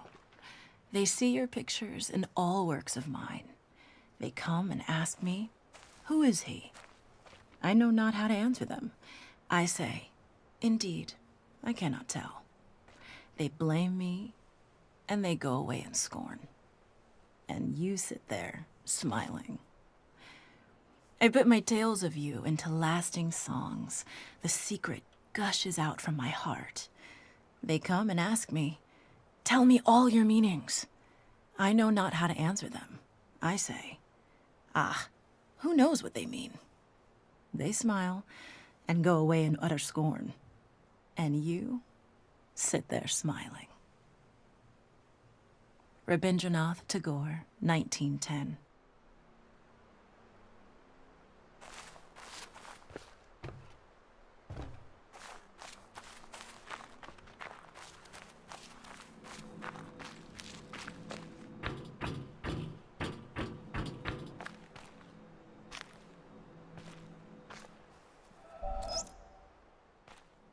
If a man, holding a belief which he was taught in childhood or persuaded of afterwards, keeps down and pushes away any doubts which arise about it in his mind, purposely avoids the reading of books and the company of men that call into question or discuss it, and regards as impious those questions which cannot easily be asked without disturbing it, the life of that man is one long sin against mankind. But, says one, I am a busy man. I have no time for the long course of study which would be necessary to make me in any degree a competent judge of certain questions, or even able to understand the nature of the arguments. Then he should have no time to believe. William K. Clifford, 1874.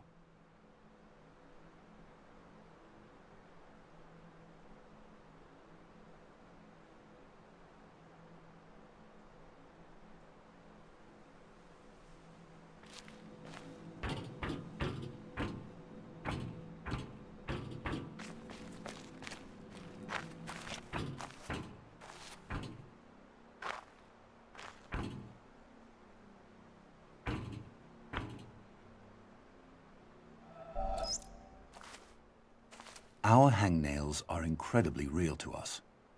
Whereas to most of us, the English village of Nether Wallop and the high Himalayan country of Bhutan, not to mention the slowly swirling spiral galaxy in Andromeda, are considerably less real. Even though our intellectual selves might wish to insist that since the latter are much bigger and longer lasting than our hangnails, they ought therefore to be far realer to us than our hangnails are. We can say this to ourselves till we're blue in the face, but few of us act as if we really believed it. A slight slippage of subterranean stone that obliterates 20,000 people in some far-off land, the ceaseless plundering of virgin jungles in the Amazon basin, a swarm of helpless stars being swallowed up one after another by a ravenous black hole, even an ongoing collision between two huge galaxies, each of which contains 100 billion stars. Such colossal events are so abstract to someone like me that they can't even touch the sense of urgency and importance, and thus the reality, of some measly little hangnail on my left hand's pinky. We are all egocentric, and what is realist to each of us in the end is ourself. The realest things of all are my knee, my nose, my anger, my hunger, my toothache, my side ache, my sadness, my joy, my love for math, my abstraction ceiling, and so forth.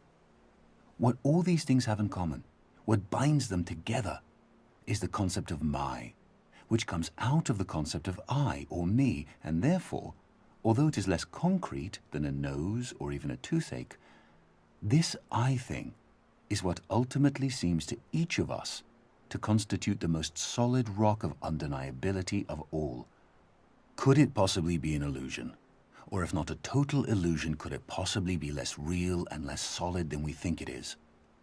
Could an eye be more like an elusive, receding, shimmering rainbow than like a tangible, heftable, transportable pot of gold? Douglas Hofstadter, 2007.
These hearts were woven of human joys and cares, washed marvelously with sorrow, swift to mirth. The years had given them kindness. Dawn was theirs, and sunset, and the colors of the earth. These had seen movement and heard music, known slumber and waking, loved, gone proudly friended, felt the quick stir of wonder, sat alone, touched flowers and furs and cheeks. All this is ended. There are waters blown by changing winds to laughter, and lit by the rich skies all day, and after, frost, with a gesture, stays the waves that dance and wandering loveliness. He leaves a white, unbroken glory, a gathered radiance, a width, a shining peace under the night.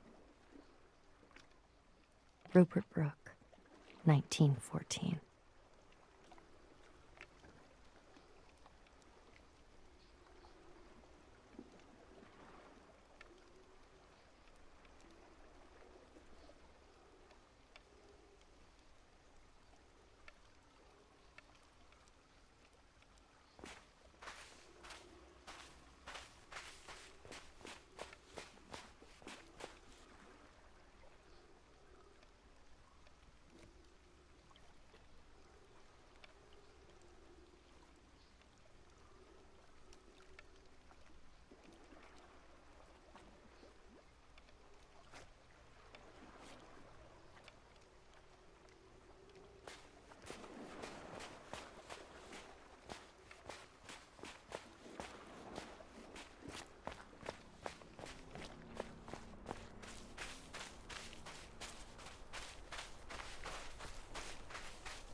When we choose silence, we choose to give up the reasons not to love, which are the reasons for going to war, or continuing war, or separating, or being a victim, or being right. In a moment of silence, in a moment of no thought, no mind, we choose to give those up. This is what my teacher invited me to. Just choose silence. Don't even choose love. Choose silence, and love is apparent. If we choose love, we already have an idea of what love is. But if you choose silence, that is the end of ideas.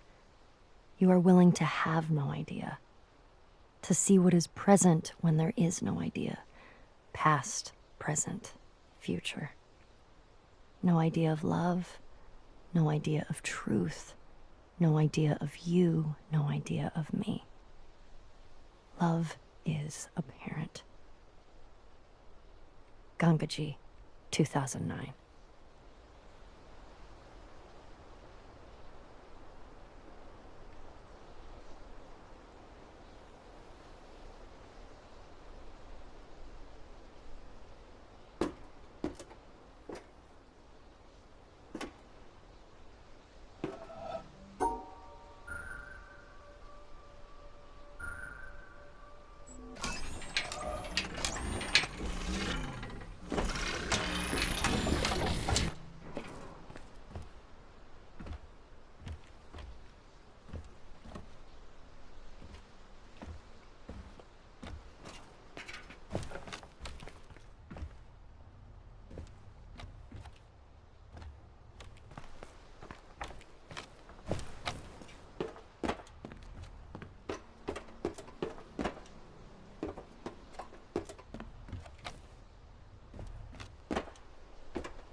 God bade me behold the sea, and I saw the ship sinking and the planks floating.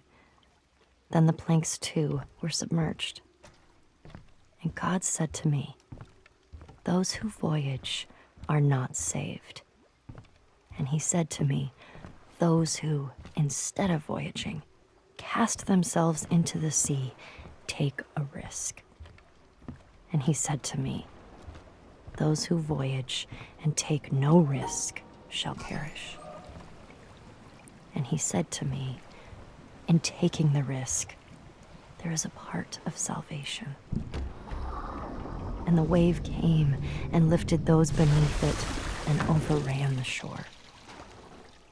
And he said to me, "The surface of the sea is a gleam that cannot be reached, and the bottom is a darkness impenetrable.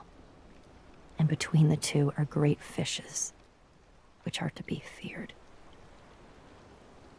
Nefari, circa 970.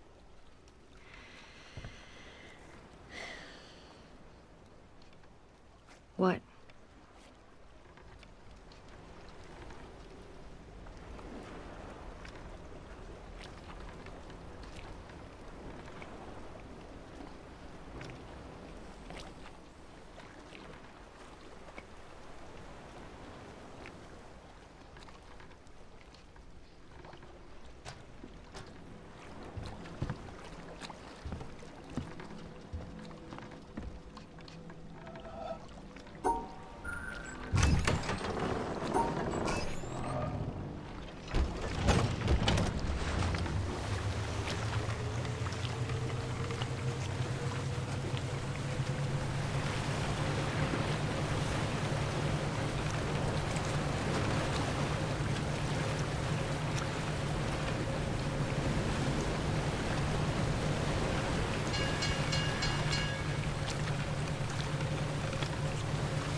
We have two kinds of knowledge which I call symbolic and intimate.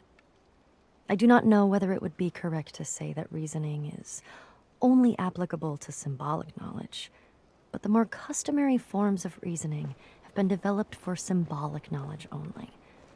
The intimate knowledge will not submit to codification and analysis, or rather, when we attempt to analyze it, the intimacy is lost and replaced by symbolism.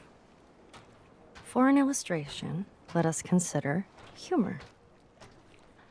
I suppose that humor can be analyzed to some extent and the essential ingredients of the different kinds of wit classified. Suppose that we are offered an alleged joke. We subject it to scientific analysis as we would a chemical salt of doubtful nature, and perhaps after careful consideration, we are able to confirm that it really and truly is a joke. Logically, I suppose, our next procedure would be to laugh. But it may certainly be predicted that as the result of this scrutiny, we shall have lost all inclination we ever had to laugh at it. It simply does not do to expose the workings of a joke. The classification concerns a symbolic knowledge of humor, which preserves all the characteristics of a joke except its laughableness. The real appreciation must come spontaneously, not introspectively. I think this is a not unfair analogy for our mystical feeling for nature, and I would venture even to apply it to our mystical experience of God. There are some to whom the sense of a divine presence irradiating the soul is one of the most obvious things of experience. In their view, a man without this sense is to be regarded as we regard a man without a sense of humor. The absence is a kind of mental deficiency. We may try to analyze the experience as we analyze humor and construct a theology, or it may be an atheistic philosophy. But let us not forget that the theology is symbolic knowledge, whereas the experience is intimate knowledge. And as laughter cannot be compelled by the scientific exposition of the structure of a joke, so a philosophic discussion of the attributes of God, or an impersonal substitute, is likely to miss the intimate response of the spirit, which is the central point of the religious experience. Arthur Eddington, 1927.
66 times have these eyes beheld the changing scene of autumn. I have said enough about moonlight. Ask no more. Only listen to the voice of pines and cedars when no wind stirs. Leonin, 1711.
In a sense, what modern physics is to the history of Western thought, Zen is to the development of the Eastern worldview, the ultimate refinement of more than 2,000 years of incisive debate, discussion, and critical development. Yet the difference between the two could hardly be more marked. Whereas physics is interested above all in theories, concepts, and formulas, Zen values only the concrete and the simple. Zen wants facts, not in the Western sense of things that are measurable and numerical, which are in fact abstractions, but as living, immediate, and tangible.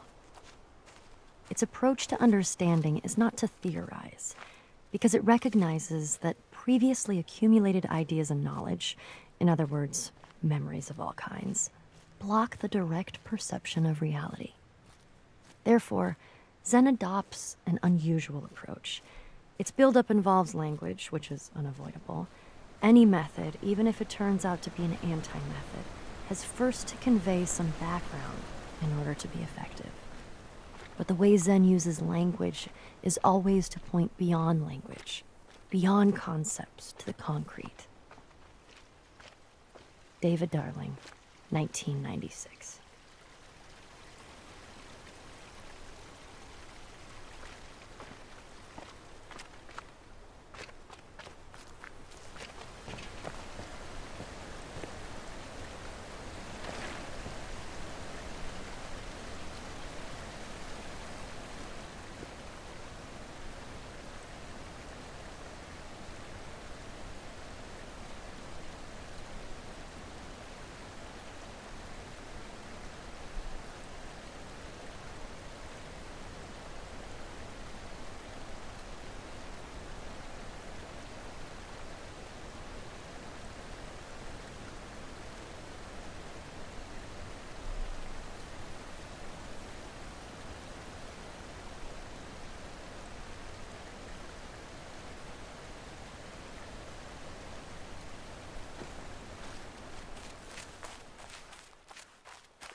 Lustily, I dipped my oars into the silent lake, and as I rose upon the stroke, my boat went heaving through the water like a swan.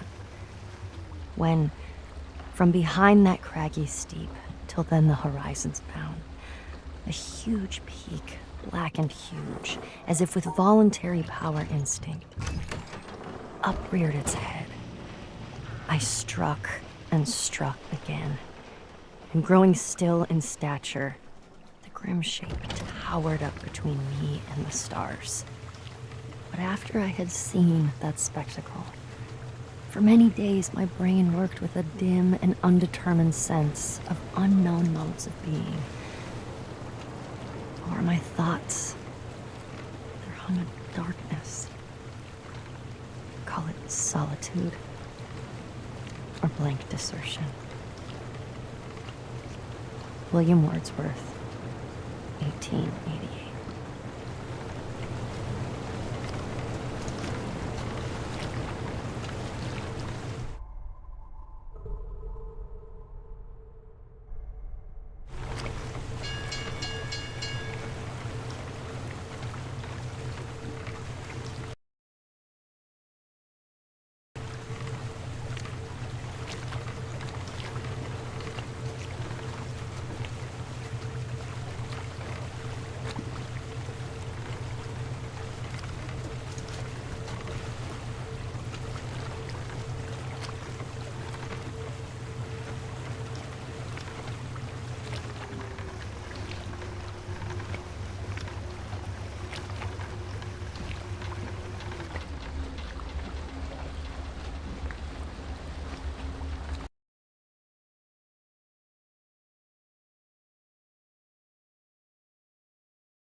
As scientists, we realize that color is merely a question of the wavelengths of ethereal vibrations. But that does not seem to have dispelled the feeling that eyes which reflect light near wavelength 4800 are a subject for rhapsody, whilst those which reflect wavelength 5300 are left unsung. We have not yet reached the practice of the Laputans who, if they would, for example, praise the beauty of a woman or any other animal, they describe it by rhombs, circles, parallelograms, ellipses, and other geometrical terms. The materialist, who is convinced that all phenomena arise from electrons and quanta and the like, controlled by mathematical formulae, must presumably hold the belief that his wife is a rather elaborate differential equation. But he is probably tactful enough not to obtrude this opinion in domestic life. If this kind of scientific dissection is felt to be inadequate and irrelevant in ordinary personal relationships, it is surely out of place in the most personal relationship of all, that of the human soul to a divine spirit. Arthur Eddington, 1927.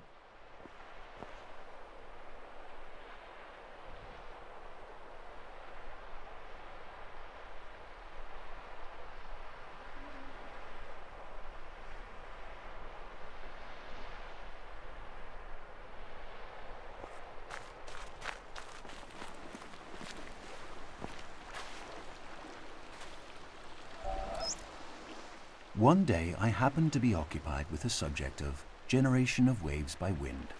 I took down the standard treatise on hydrodynamics, and under that heading I read, if the external forces P prime sub yy, P prime sub xy be given multiples of e to the ikx plus at, where k and a are prescribed, the equations in question determine a and c, and thence, by 9, the value of eta. And so on for 2 pages. At the end, it is made clear that a wind of less than half a mile an hour will leave the surface unruffled. At a mile an hour, the surface is covered with minute corrugations due to capillary waves which decay immediately if the disturbing cause ceases. At 2 miles an hour, the gravity waves appear. As the author modestly concludes, our theoretical investigations give considerable insight into the incipient stages of wave formation. On another occasion, the same subject of generation of waves by wind was in my mind, but this time another book was more appropriate, and I read, "There are waters blown by changing winds to laughter, and lit by the rich skies all day, and after, frost, with a gesture, stays the waves that dance and wandering loveliness. He leaves a white unbroken glory, a gathered radiance, a width, a shining peace under the night." The magic words bring back the scene. Again, we feel nature drawing close to us, uniting with us, till we are filled with the gladness of the waves dancing in the sunshine, with the awe of the moonlight on the frozen lake. These were not moments when we fell below ourselves. We did not look back on them and say, "It was disgraceful for a man with 6 sober senses and a scientific understanding to let himself be deluded in that way. I will take Lamb's hydrodynamics with me next time." It is good that there should be such moments for us. Life would be stunted and narrow if we could feel no significance in the world around us beyond that which can be weighed and measured with the tools of the physicist, or described by the metrical symbols of the mathematician. Of course, it was an illusion. We can easily expose the rather clumsy trick that was played on us. Ethereal vibrations of various wavelengths, reflected at different angles from the disturbed interface between air and water, reached our eyes, and by photoelectric action caused appropriate stimuli to travel along the optic nerves to a brain center. Here, the mind set to work to weave an impression out of the stimuli. The incoming material was somewhat meager, but the mind is a great storehouse of associations that could be used to clothe the skeleton. Having woven an impression, the mind surveyed all that it had made and decided that it was very good. The critical faculty was lulled. We ceased to analyze and were conscious only of the impression as a whole. The warmth of the air, the scent of the grass, the gentle stir of the breeze, combined with the visual scene in one transcendent impression, around us and within us. Associations emerging from their storehouse grew bolder. Perhaps we record the phrase rippling laughter. Waves, ripples, laughter, gladness. The ideas jostled one another. Quite illogically, we were glad. Though what there can possibly be to be glad about in a set of ethereal vibrations no sensible person can explain. A mood of quiet joy suffused the whole impression. The gladness in ourselves was in nature, in the waves, everywhere. That's how it was. It was an illusion. Then why toy with it longer? These airy fancies which the mind, when we do not keep it severely in order, projects into the external world should be of no concern to the earnest seeker after truth. Get back to the solid substance of things, to the material of the water moving under the pressure of the wind and the force of gravitation, in obedience to the laws of hydrodynamics. But the solid substance of things is another illusion. It too is a fancy projected by the mind into the external world. We have chased the solid substance from the continuous liquid to the atom, from the atom to the electron, and there we have lost it. But at least it will be said, we have reached something real at the end of the chase, the protons and electrons. Or, if the new quantum theory condemns these images as too concrete and leaves us with no coherent images at all, at least we have symbolic coordinates and momenta and Hamiltonian functions, devoting themselves with single-minded purpose to ensuring that QP minus PQ shall be equal to IH over 2 pi. I have tried to show that by following this course we reach a cyclic scheme which, from its very nature, can only be a partial expression of our environment. It is not reality, but the skeleton of reality. Actuality has been lost in the exigencies of the chase. Having first rejected the mind as a worker of illusion, we have, in the end, to return to the mind and say, here are worlds well and truly built on a basis more secure than your fanciful illusions. But there is nothing to make any one of them an actual world. Please choose one and weave your fanciful images into it. That alone can make it actual. We have torn away the mental fancies to get to the reality beneath, only to find that the reality of that which is beneath is bound up with its potentiality of awakening these fancies. It is because the mind, the weaver of illusion, is also the only guarantor of reality, that reality is always to be sought at the base of illusion. Illusion is to reality as the smoke to the fire. I will not urge that hoary untruth, there is no smoke without fire, but it is reasonable to inquire whether, in the mystical illusions of man, there is not a reflection of an underlying reality. Arthur Eddington, 1927.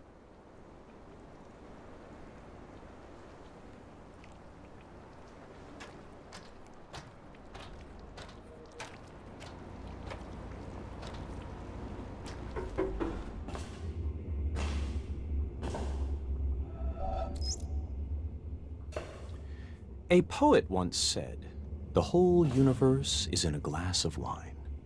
We will probably never know in what sense he meant that, for poets do not write to be understood.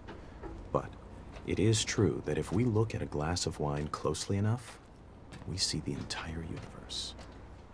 There are the things of physics, the twisting liquid which evaporates depending on the wind and weather, the reflections in the glass, and our imagination adds the atoms. The glass is a distillation of the Earth's rocks, and in its composition we see the secrets of the universe's age and the evolution of stars. What strange array of chemicals are in the wine? How did they come to be? There are the ferments, the enzymes, the substrates, and the products. There in wine is found the great generalization. All life is fermentation. Nobody can discover the chemistry of wine without discovering, as did Louis Pasteur, the cause of much disease. How vivid is the claret, pressing its existence into the consciousness that watches it. If our small minds, for some convenience, divide this glass of wine, this universe, into parts, physics, biology, geology, astronomy, psychology, and so on, remember that nature does not know it. So let us put it all back together, not forgetting ultimately what it is for. Let it give us one more final pleasure. Drink it and forget it all. Richard Feynman, 1963.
Suppose a boat is crossing a river and another empty boat is about to collide with it.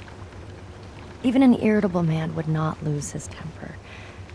But supposing there was someone in the second boat, then the occupant of the first would shout to him to keep clear, and if the other did not hear the first time, nor even when called 3 times, bad language would inevitably follow.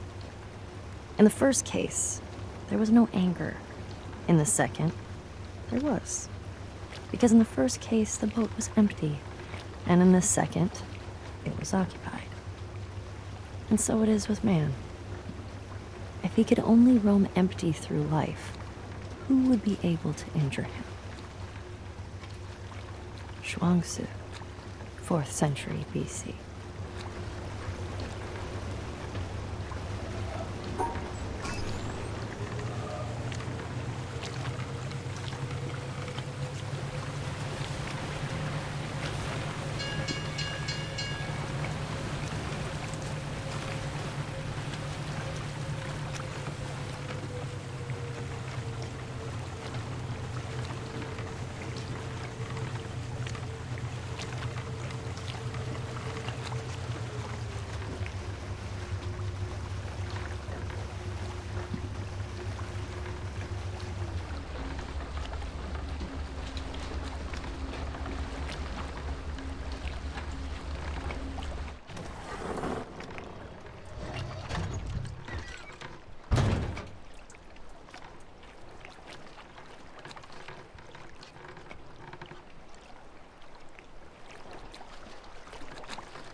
The concept of a clock enfolds all succession in time. In the concept, the 6th hour is not earlier than the 7th or 8th, although the clock never strikes the hour, save when the concept biddeth. Nicholas of Cusa, 1450.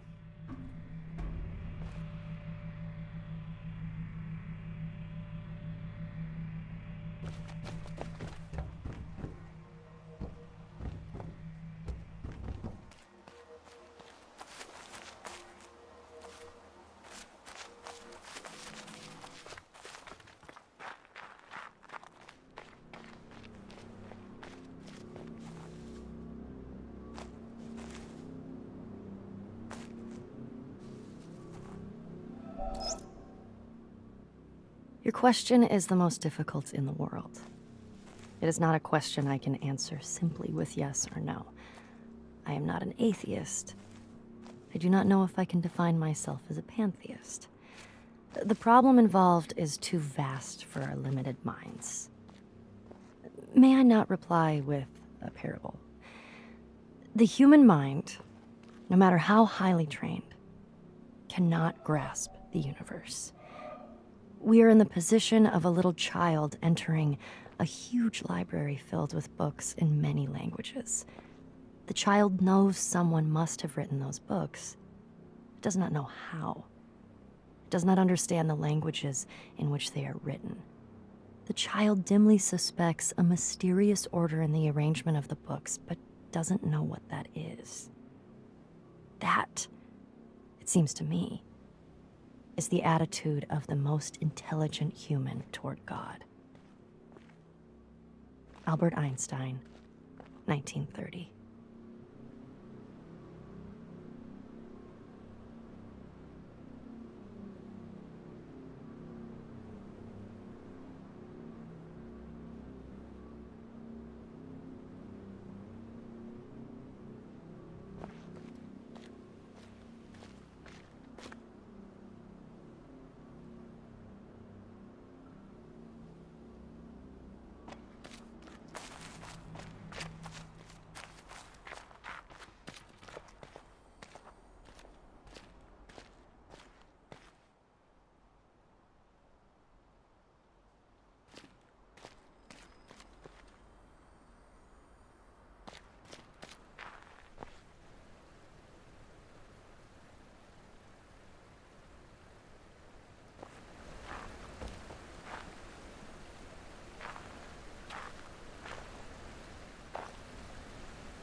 Oh, my God. How does it happen in this poor old world? That thou art so great, and yet nobody finds thee. That thou callest so loudly, and nobody hears thee. That thou art so near, and nobody feels thee. That thou givest thyself to everybody, and nobody knows thy name. Men flee from thee, and say they cannot find thee. They turn their backs and say they cannot see thee. They stop their ears and say they cannot hear thee. Hans Denk, circa 1520.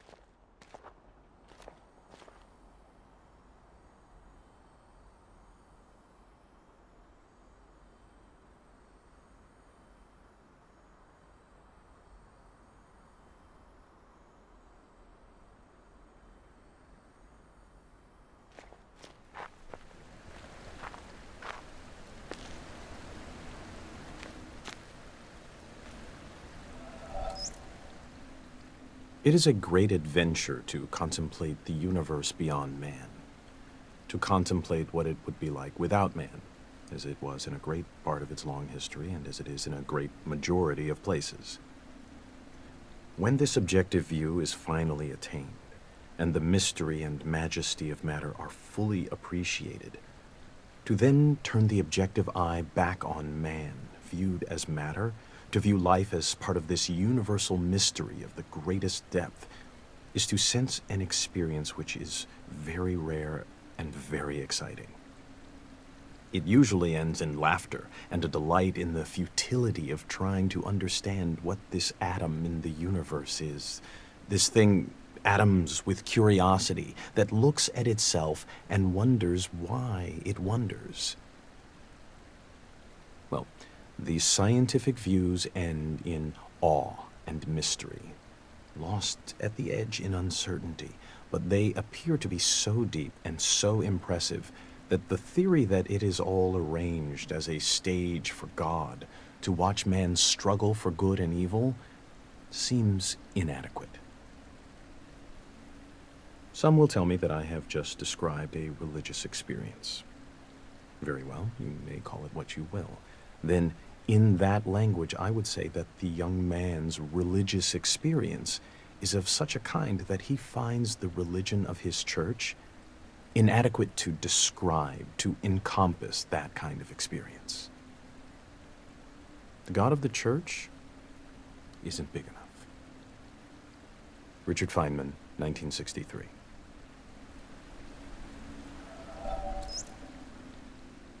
Imagine if all the tumult of the body were to quiet down, along with all our busy thoughts about earth, sea, and air. If the very world should stop, and the mind cease thinking about itself, go beyond itself, and be quite still. If all the fantasies that appear in dreams and imagination should cease, and there be no speech, no sign. Imagine if all things that are perishable grew still. For if we listen, they are saying, "We did not make ourselves. He made us who abides forever." Imagine then that they should say this and fall silent, listening to the very voice of him who made them, and not to that of his creation, so that we should hear not his word through the tongues of men, nor the voice of angels, nor the clouds' thunder, nor any symbol, but his very self, which in these things we love, and go beyond ourselves to attain a flash of that eternal wisdom which abides above all things.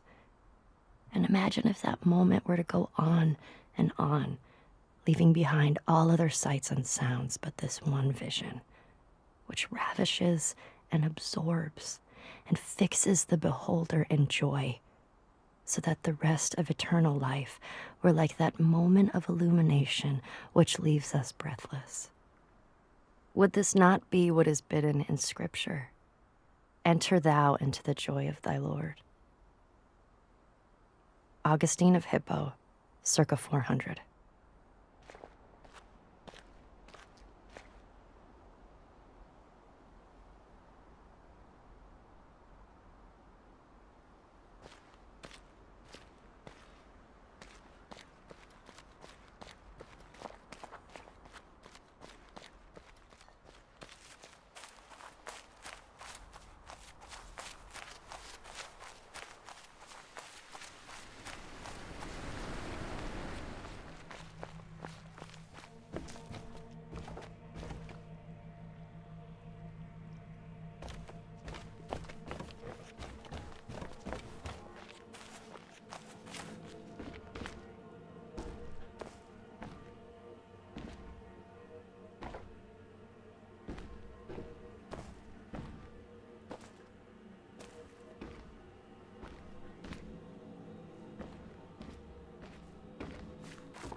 There is nothing in existence but veils hung down.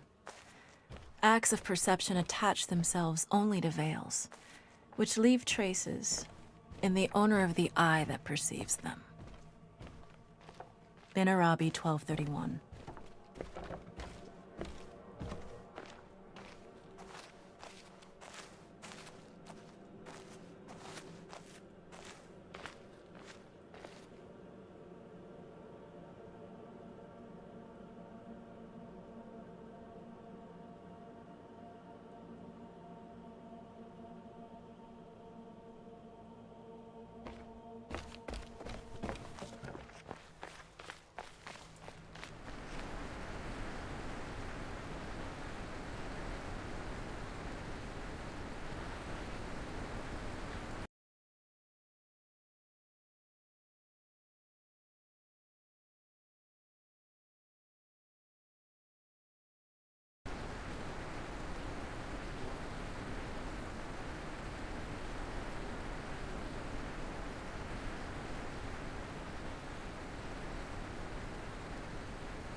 O Lord God, helper of those who seek you, I see you in the garden of paradise, and I do not know what I see, because I see nothing visible.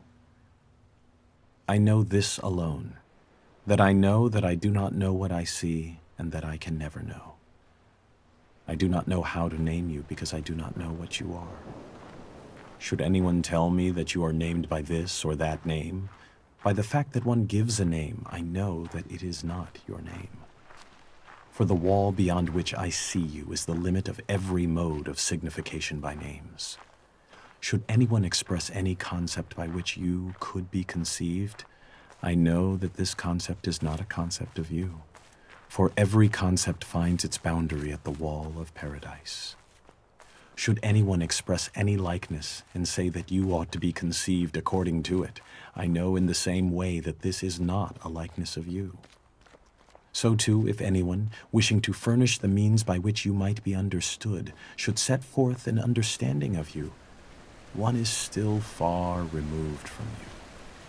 For the highest wall separates you from all these, and secludes you from everything that can be said or thought, because you are absolute from all the things that can fall within any concept. Nicholas of Cusa, 1453.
Therefore, I thank you, my God, because you make clear to me that there is no other way of approaching you, except that which to all humans, even to the most learned philosophers, seems wholly inaccessible and impossible.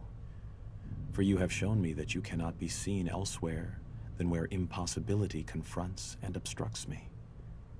O Lord, you, who are the food of the mature, have given me courage to do violence to myself, for impossibility coincides with necessity, and I have discovered that the place where you are found unveiled is girded about with the coincidence of contradictories. This is the wall of paradise, and it is there in paradise that you reside.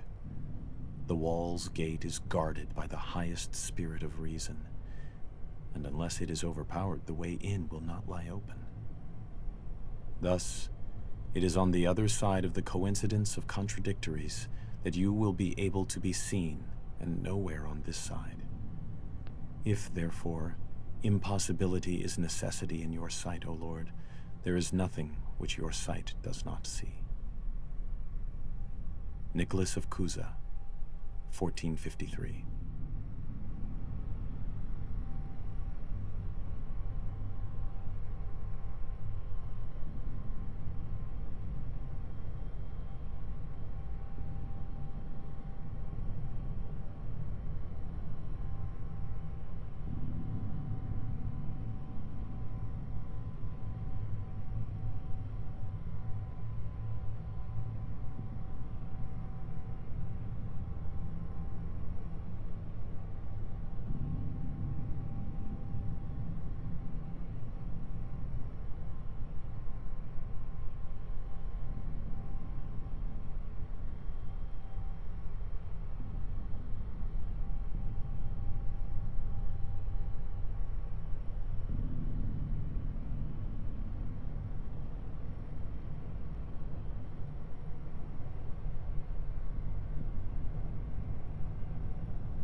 You see, a motif is this. He put his hands together, drew them apart, the 10 fingers open, then slowly, very slowly, brought them together again, clasped them, squeezed them tightly, meshing them. That's what one should try to achieve. If one hand is held too high or too low, it won't work. Not a single link should be too slack, leaving a hole through which the emotion, the light, the truth can escape. You must understand that I work on the whole canvas, on everything at once. With one impulse, with undivided faith, I approach all the scattered bits and pieces. Everything we see falls apart, vanishes, doesn't it? Nature is always the same, but nothing in her that appears to us lasts. Our art must render the thrill of her permanence along with her elements, the appearance of all her changes. It must give us a taste of her eternity. What is there underneath? Maybe nothing. Maybe everything. Everything, you understand? So I bring together her wandering hands. I take something at right, something at left, here, there, everywhere. Her tones, her colors, her nuances. I set them down, I bring them together. They form lines, they become objects, rocks, trees, without my planning. They take on volume, value. If these volumes, these values, correspond on my canvas, in my sensibility, to the planes, to the spots which are there before our eyes, then my canvas has brought its hands together. It does not waver. The hands have been joined neither too high nor too low. My canvas is true, compact, full. But if there is the slightest distraction, if I fail just a little bit, above all, if I interpret too much one day, if today I am carried away by a theory which runs counter to that of yesterday, if I think while I paint, if I meddle, whoosh, everything goes to pieces. Paul Cézanne, as related by Joachim Gasquet, 1921.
Looked at on the astronomical timescale, humanity is at the very beginning of its existence.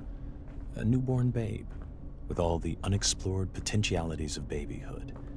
And until the last few moments, its interest has been centered absolutely and exclusively on its cradle and feeding bottle. It has just become conscious of the vast world existing outside itself and its cradle. It is learning to focus its eyes on distant objects, and its awakening brain is beginning to wonder, in a vague, dreamy way, what they are and what purpose they serve. Its interest in this external world is not much developed yet, so that the main part of its faculties is still engrossed with the cradle and feeding bottle, but a little corner of its brain is beginning to wonder. James Jeans, 1928.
In any case, our 3 days old infant cannot be very confident of any interpretation of its own universe which it only discovered a minute or two ago. We have said it has 70 years of life before it, but in truth, its expectation of life would seem to be nearer to 70,000 years. It may be puzzled, distressed, and often irritated at the apparent meaninglessness and incomprehensibility of the world to which it has suddenly wakened up. But it is still very young. It might travel half the world over before finding another baby as young and inexperienced as itself. It has before it time enough and to spare in which it may understand everything. Sooner or later, the pieces of the puzzle must begin to fit together. Although, it may reasonably be doubted whether the whole picture can ever be comprehensible to one small and apparently quite insignificant part of the picture.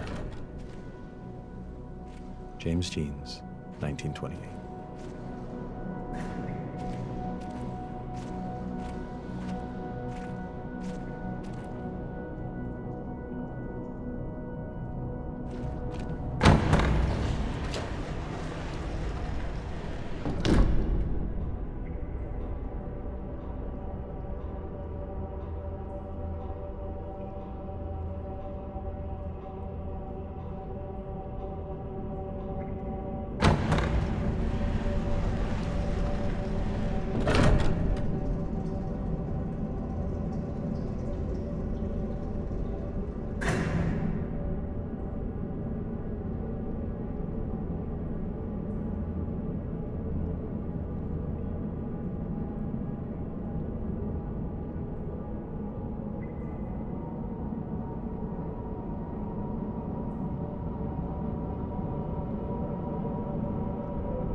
God bade me behold the sea, and I saw the ship sinking and the planks floating. Then the planks too were submerged. And God said to me, those who voyage are not saved. And he said to me, those who, instead of voyaging, cast themselves into the sea, take a risk. And he said to me, those who voyage and take no risk shall perish. And he said to me, in taking the risk, there is a part of salvation. And the wave came and lifted those beneath it and overran the shore. And he said to me, the surface of the sea is a gleam that cannot be reached, and the bottom is a darkness impenetrable. And between the two are great fishes, which are to be feared. Nefari, circa 970.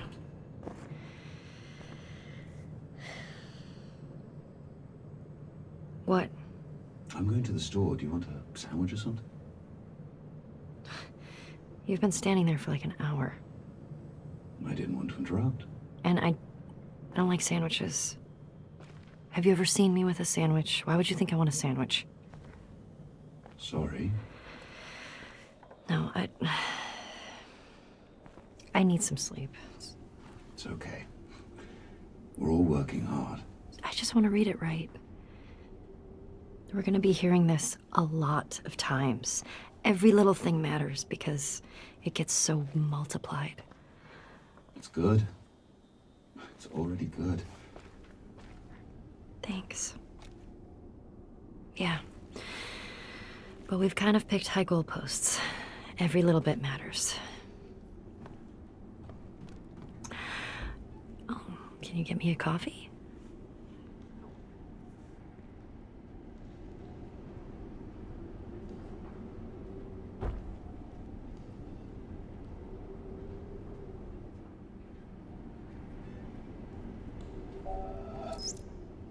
Just reading these well, picking the right takes, placing them. Yeah, I don't think it pays to be too neat. You want to leave some traces of us for the intrepid to find. What do you mean? Any visitor to that island is going to hear quite a lot of us, if they poke around. Oh yeah, no, sure, but I mean, showing what's happening behind the scenes a little bit to ensure we keep some authenticity. Because if we get too concerned with saying a bunch of wise things in the least personally revealing way, then we're basically putting up a front, in danger of it becoming a false front. It's a slippery slope, and you know how easily we could slide into pomposity. I mean, nobody wants that, but would we notice if it happened? Or are we too close to the project? Look, I just think if we include some of our interactions, show that we aren't these transcendent, perfect beings, that we get stuck sometimes. We get into arguments or get depressed. Then at least it's not a false front. At least we're not hiding. Authenticity is good, yes, but you can find human drama anywhere. I mean, we're drowning in it from day to day. We're supposed to be building a quiet environment away from drama, not celebrating it. Look, these are objects of contemplation. These are about focus and clarity. We agreed at the outset. Yeah, I know. And I don't want to change any of that. Just a little added twist, you know, tucked away deep. It doesn't have to be drama, it's just reality. Reality. So what, we should record a meeting and stick it in? Maybe. But we already have some good stuff. Oh, like that little encounter the other week where you offered to buy a girl a sandwich? Oh. Her mic was running, so it's in the archive. Look, it's fine. In context, it's perfect. Because we're not lecturing from on high. These recordings are part of an endeavor built by human beings. And they aspire to truth with a capital T. But we also have to remember that they cannot actually get there. We should be clear to the intrepid that we know this. I think it'll make it better. Okay, sure. We'll at least see how it feels. I mean, on that island, we are going to be in very susceptible states. So, be careful with it. Okay. It seems I get to be the pioneer of being mildly embarrassed. Mm-hmm. Oh, and also, should probably let you know, I'm recording this conversation right now. Oh, come on. No, I'm serious. Oh. What? It will make it better. Trust me.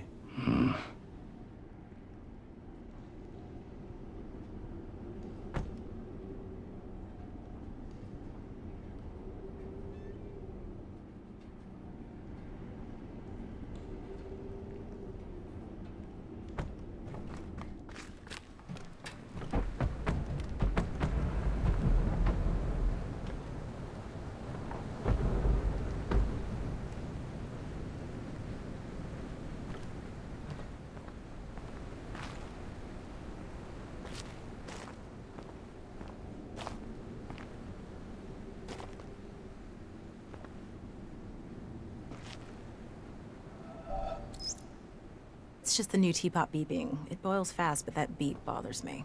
Moving on? So, next I want to raise this problem, which is that I think we don't have enough smart representation from materialist atheists, physicalists, anything in that neighborhood of ideas. And I've been trying to do something about that, but it's hard. The problem is that most coherent atheist screeds are focused on defeating some specific idea of God, or are angry about the historical activities of organized religions, rather than, say, from first principles, making a good case for the impossibility of any concept of God, which would be more like what we're after. I'm having the same problem. So many justifications of atheism devolve into assertions of the implausibility of Bible stories. Someone like Bertrand Russell, a very advanced thinker, but his commentary on religion all seems to be like why I am not a Christian. Very limited in scope. It is way too small compared to the vision of God and the pieces we're juxtaposing. Can you repeat that last part? You kind of just dropped out a little bit. Oh, just that it's a very provincial idea of God that's usually advanced in those arguments. Sometimes even a straw man God. And it doesn't have much in common with the God visualized by Cusa or Spinoza or the great Sufis or even Einstein, whoever. So it just doesn't play on the same field. When people are explicitly pushing materialism, they're usually philosophers or writers, not physicists, not people who actually do the frontline work of understanding the physical world. With the heavy hitters in physics, it's very hard. It's hard to find good statements that aren't just arguing against strawmen. And it's strange because in the modern age, a reasonable portion of working physicists are atheists. Not all by any means, but a reasonable portion. But it's hard to get strong and articulate statements from that sector. Yeah. I mean, the closest you get is somebody like Feynman, where science gives us a great degree of certainty about certain things, but outside those, it's not a good idea to tell ourselves nice stories and speculate. It's just best to realize we don't know yet about the bigger questions, etc. But we have a lot of Feynman already. Ooh, Paul Dirac was at least a staunch atheist at one point in his life, but I don't know if he has direct statements on record. I'll keep an eye out. Dirac was far from a materialist, though. He believed the universe is made out of math. That's an oversimplification, of course. He even mentioned God a few times in an Einstein kind of way. Well, this is all so crazy because among scientifically educated people, it's the cultural default, right? If you're a scientist or a computer programmer kind of person, atheist materialism is supposed to be the basic belief. If you're not a materialist, you're stupid. But if we can't find anyone who makes a good case for it, how does that happen?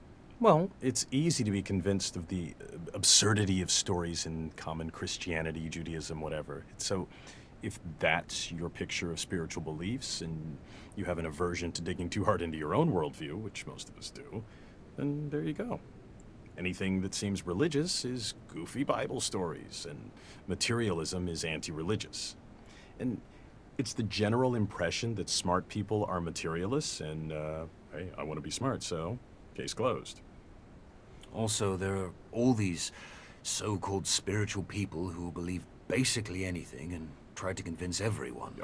In addition to goofy Bible stories, did I forget to mention ghost stories, astrologers, spoonbenders, and all kinds of frauds? It's a ton of noise. It makes it almost impossible for an outsider looking in to see high-quality thought in the world of spirituality. If I can even generalize spirituality to one thing. So it's easy, if you're already leaning toward materialism, to see these flaky spiritual people, extrapolate that to all spiritual people, and say all that stuff is garbage. That's how it worked for me. For a while.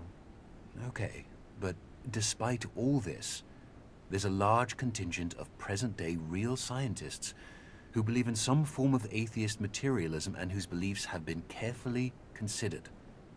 So we need to ensure we respect that viewpoint. It's I so remember frustrating. that. Oh, sorry. No, you go. Oh, I was just gonna say, Carl Sagan has a good piece in Demon Haunted World, where he talks about science as a profound source of spirituality. But he doesn't mean mystical spirituality. He means just pure dedication to truth and the development of a wise perspective on our place in the world. It's nice, and it's a picture of atheism that isn't hostile or contemptuous. Yeah, I read that, and what you're talking about is a beautiful piece, and I tried to get it, but Sagan's people want too much money. Can't we just pay more? No. It would trigger a bunch of most favored nation clauses, and we have to pay everyone a lot more, and we go broke. So, no Sagan for us. It is a shame, since he was such a great thinker, and eloquent, too.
Then the occupant of the first would shout to keep him clear.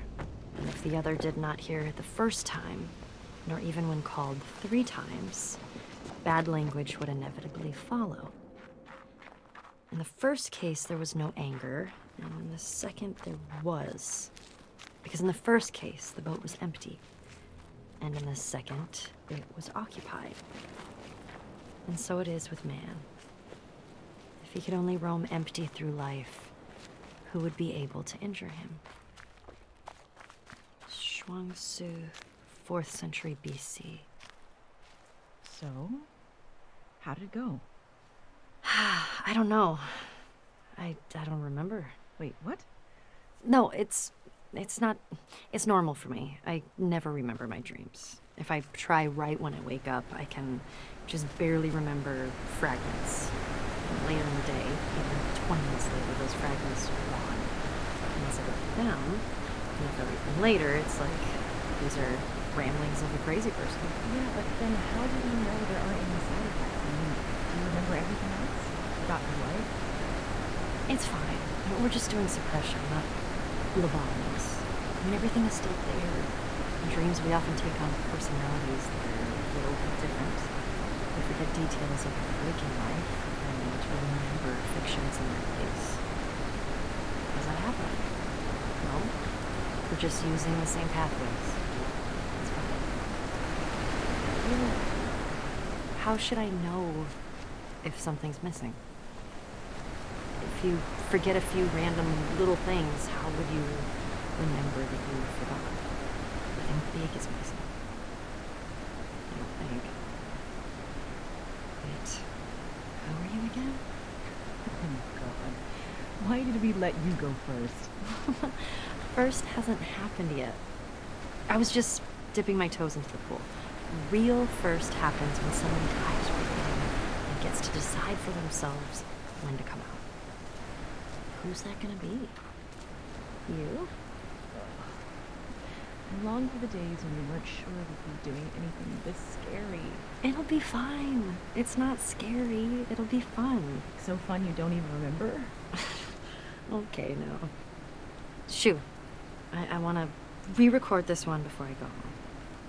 I have some new ideas about it. What? Because of the test? Yes. Because of the test. No, possibly. I thought you didn't remember anything. Interesting. Yeah. Have a good night. I'll see you tomorrow.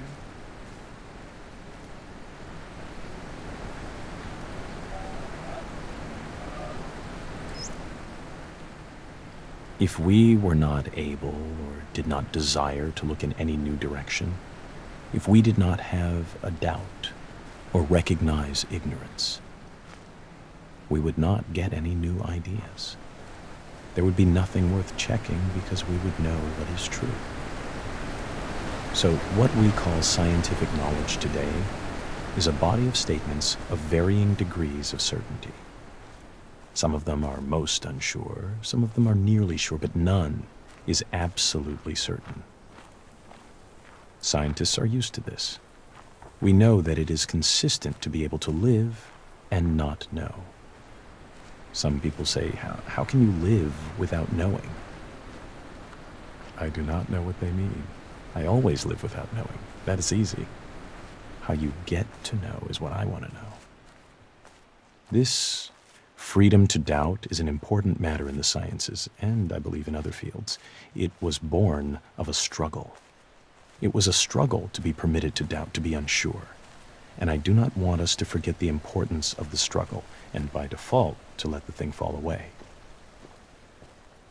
I feel a responsibility as a scientist who knows the great value of a satisfactory philosophy of ignorance, and the progress made possible by such a philosophy. Progress which is the fruit of freedom of thought. I feel a responsibility to proclaim the value of this freedom and to teach that doubt is not to be feared, but that it is to be welcomed as the possibility of a new potential for human beings. If you know that you are not sure, you have a chance to improve the situation. I want to demand this freedom for future generations. Richard Feynman, 1963.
And so, by a backhanded, upside down, he fell. Another example of the same.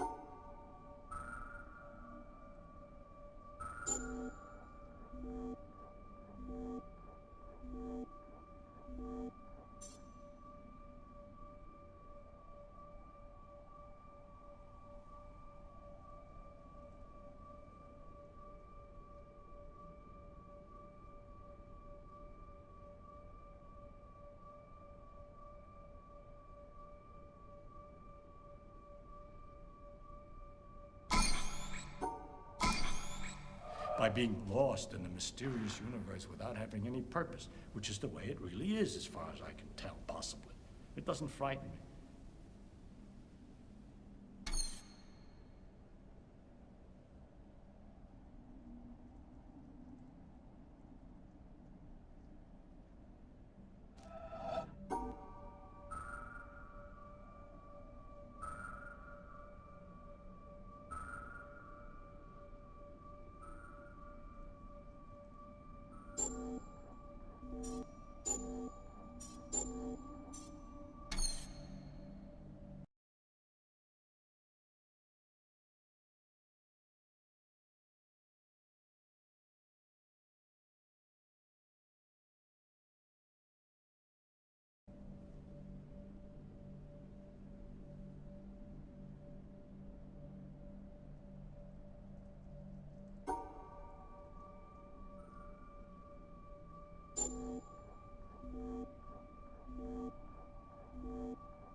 The dissolution of this seeking,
A star at dawn. Star at dawn. At dawn.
A bubble A bubble in a stream. in a stream.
A flash of lightning in a summer cloud. A flash of lightning in a summer cloud.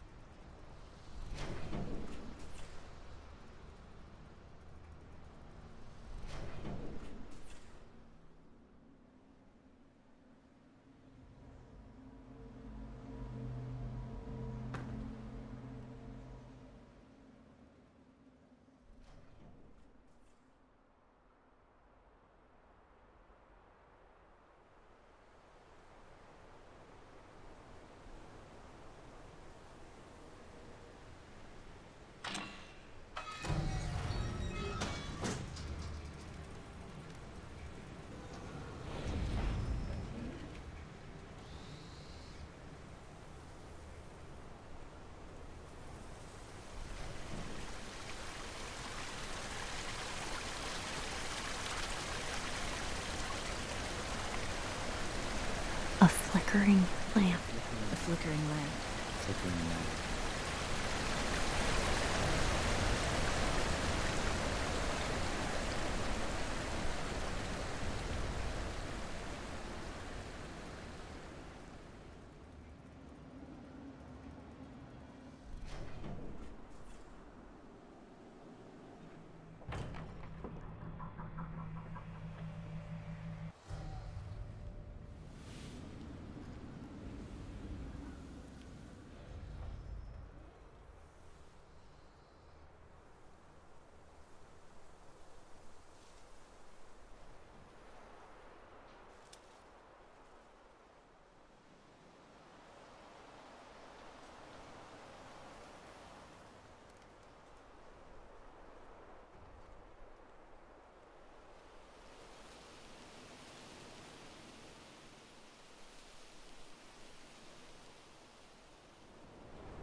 A phantom. A phantom. Phantom. A phantom.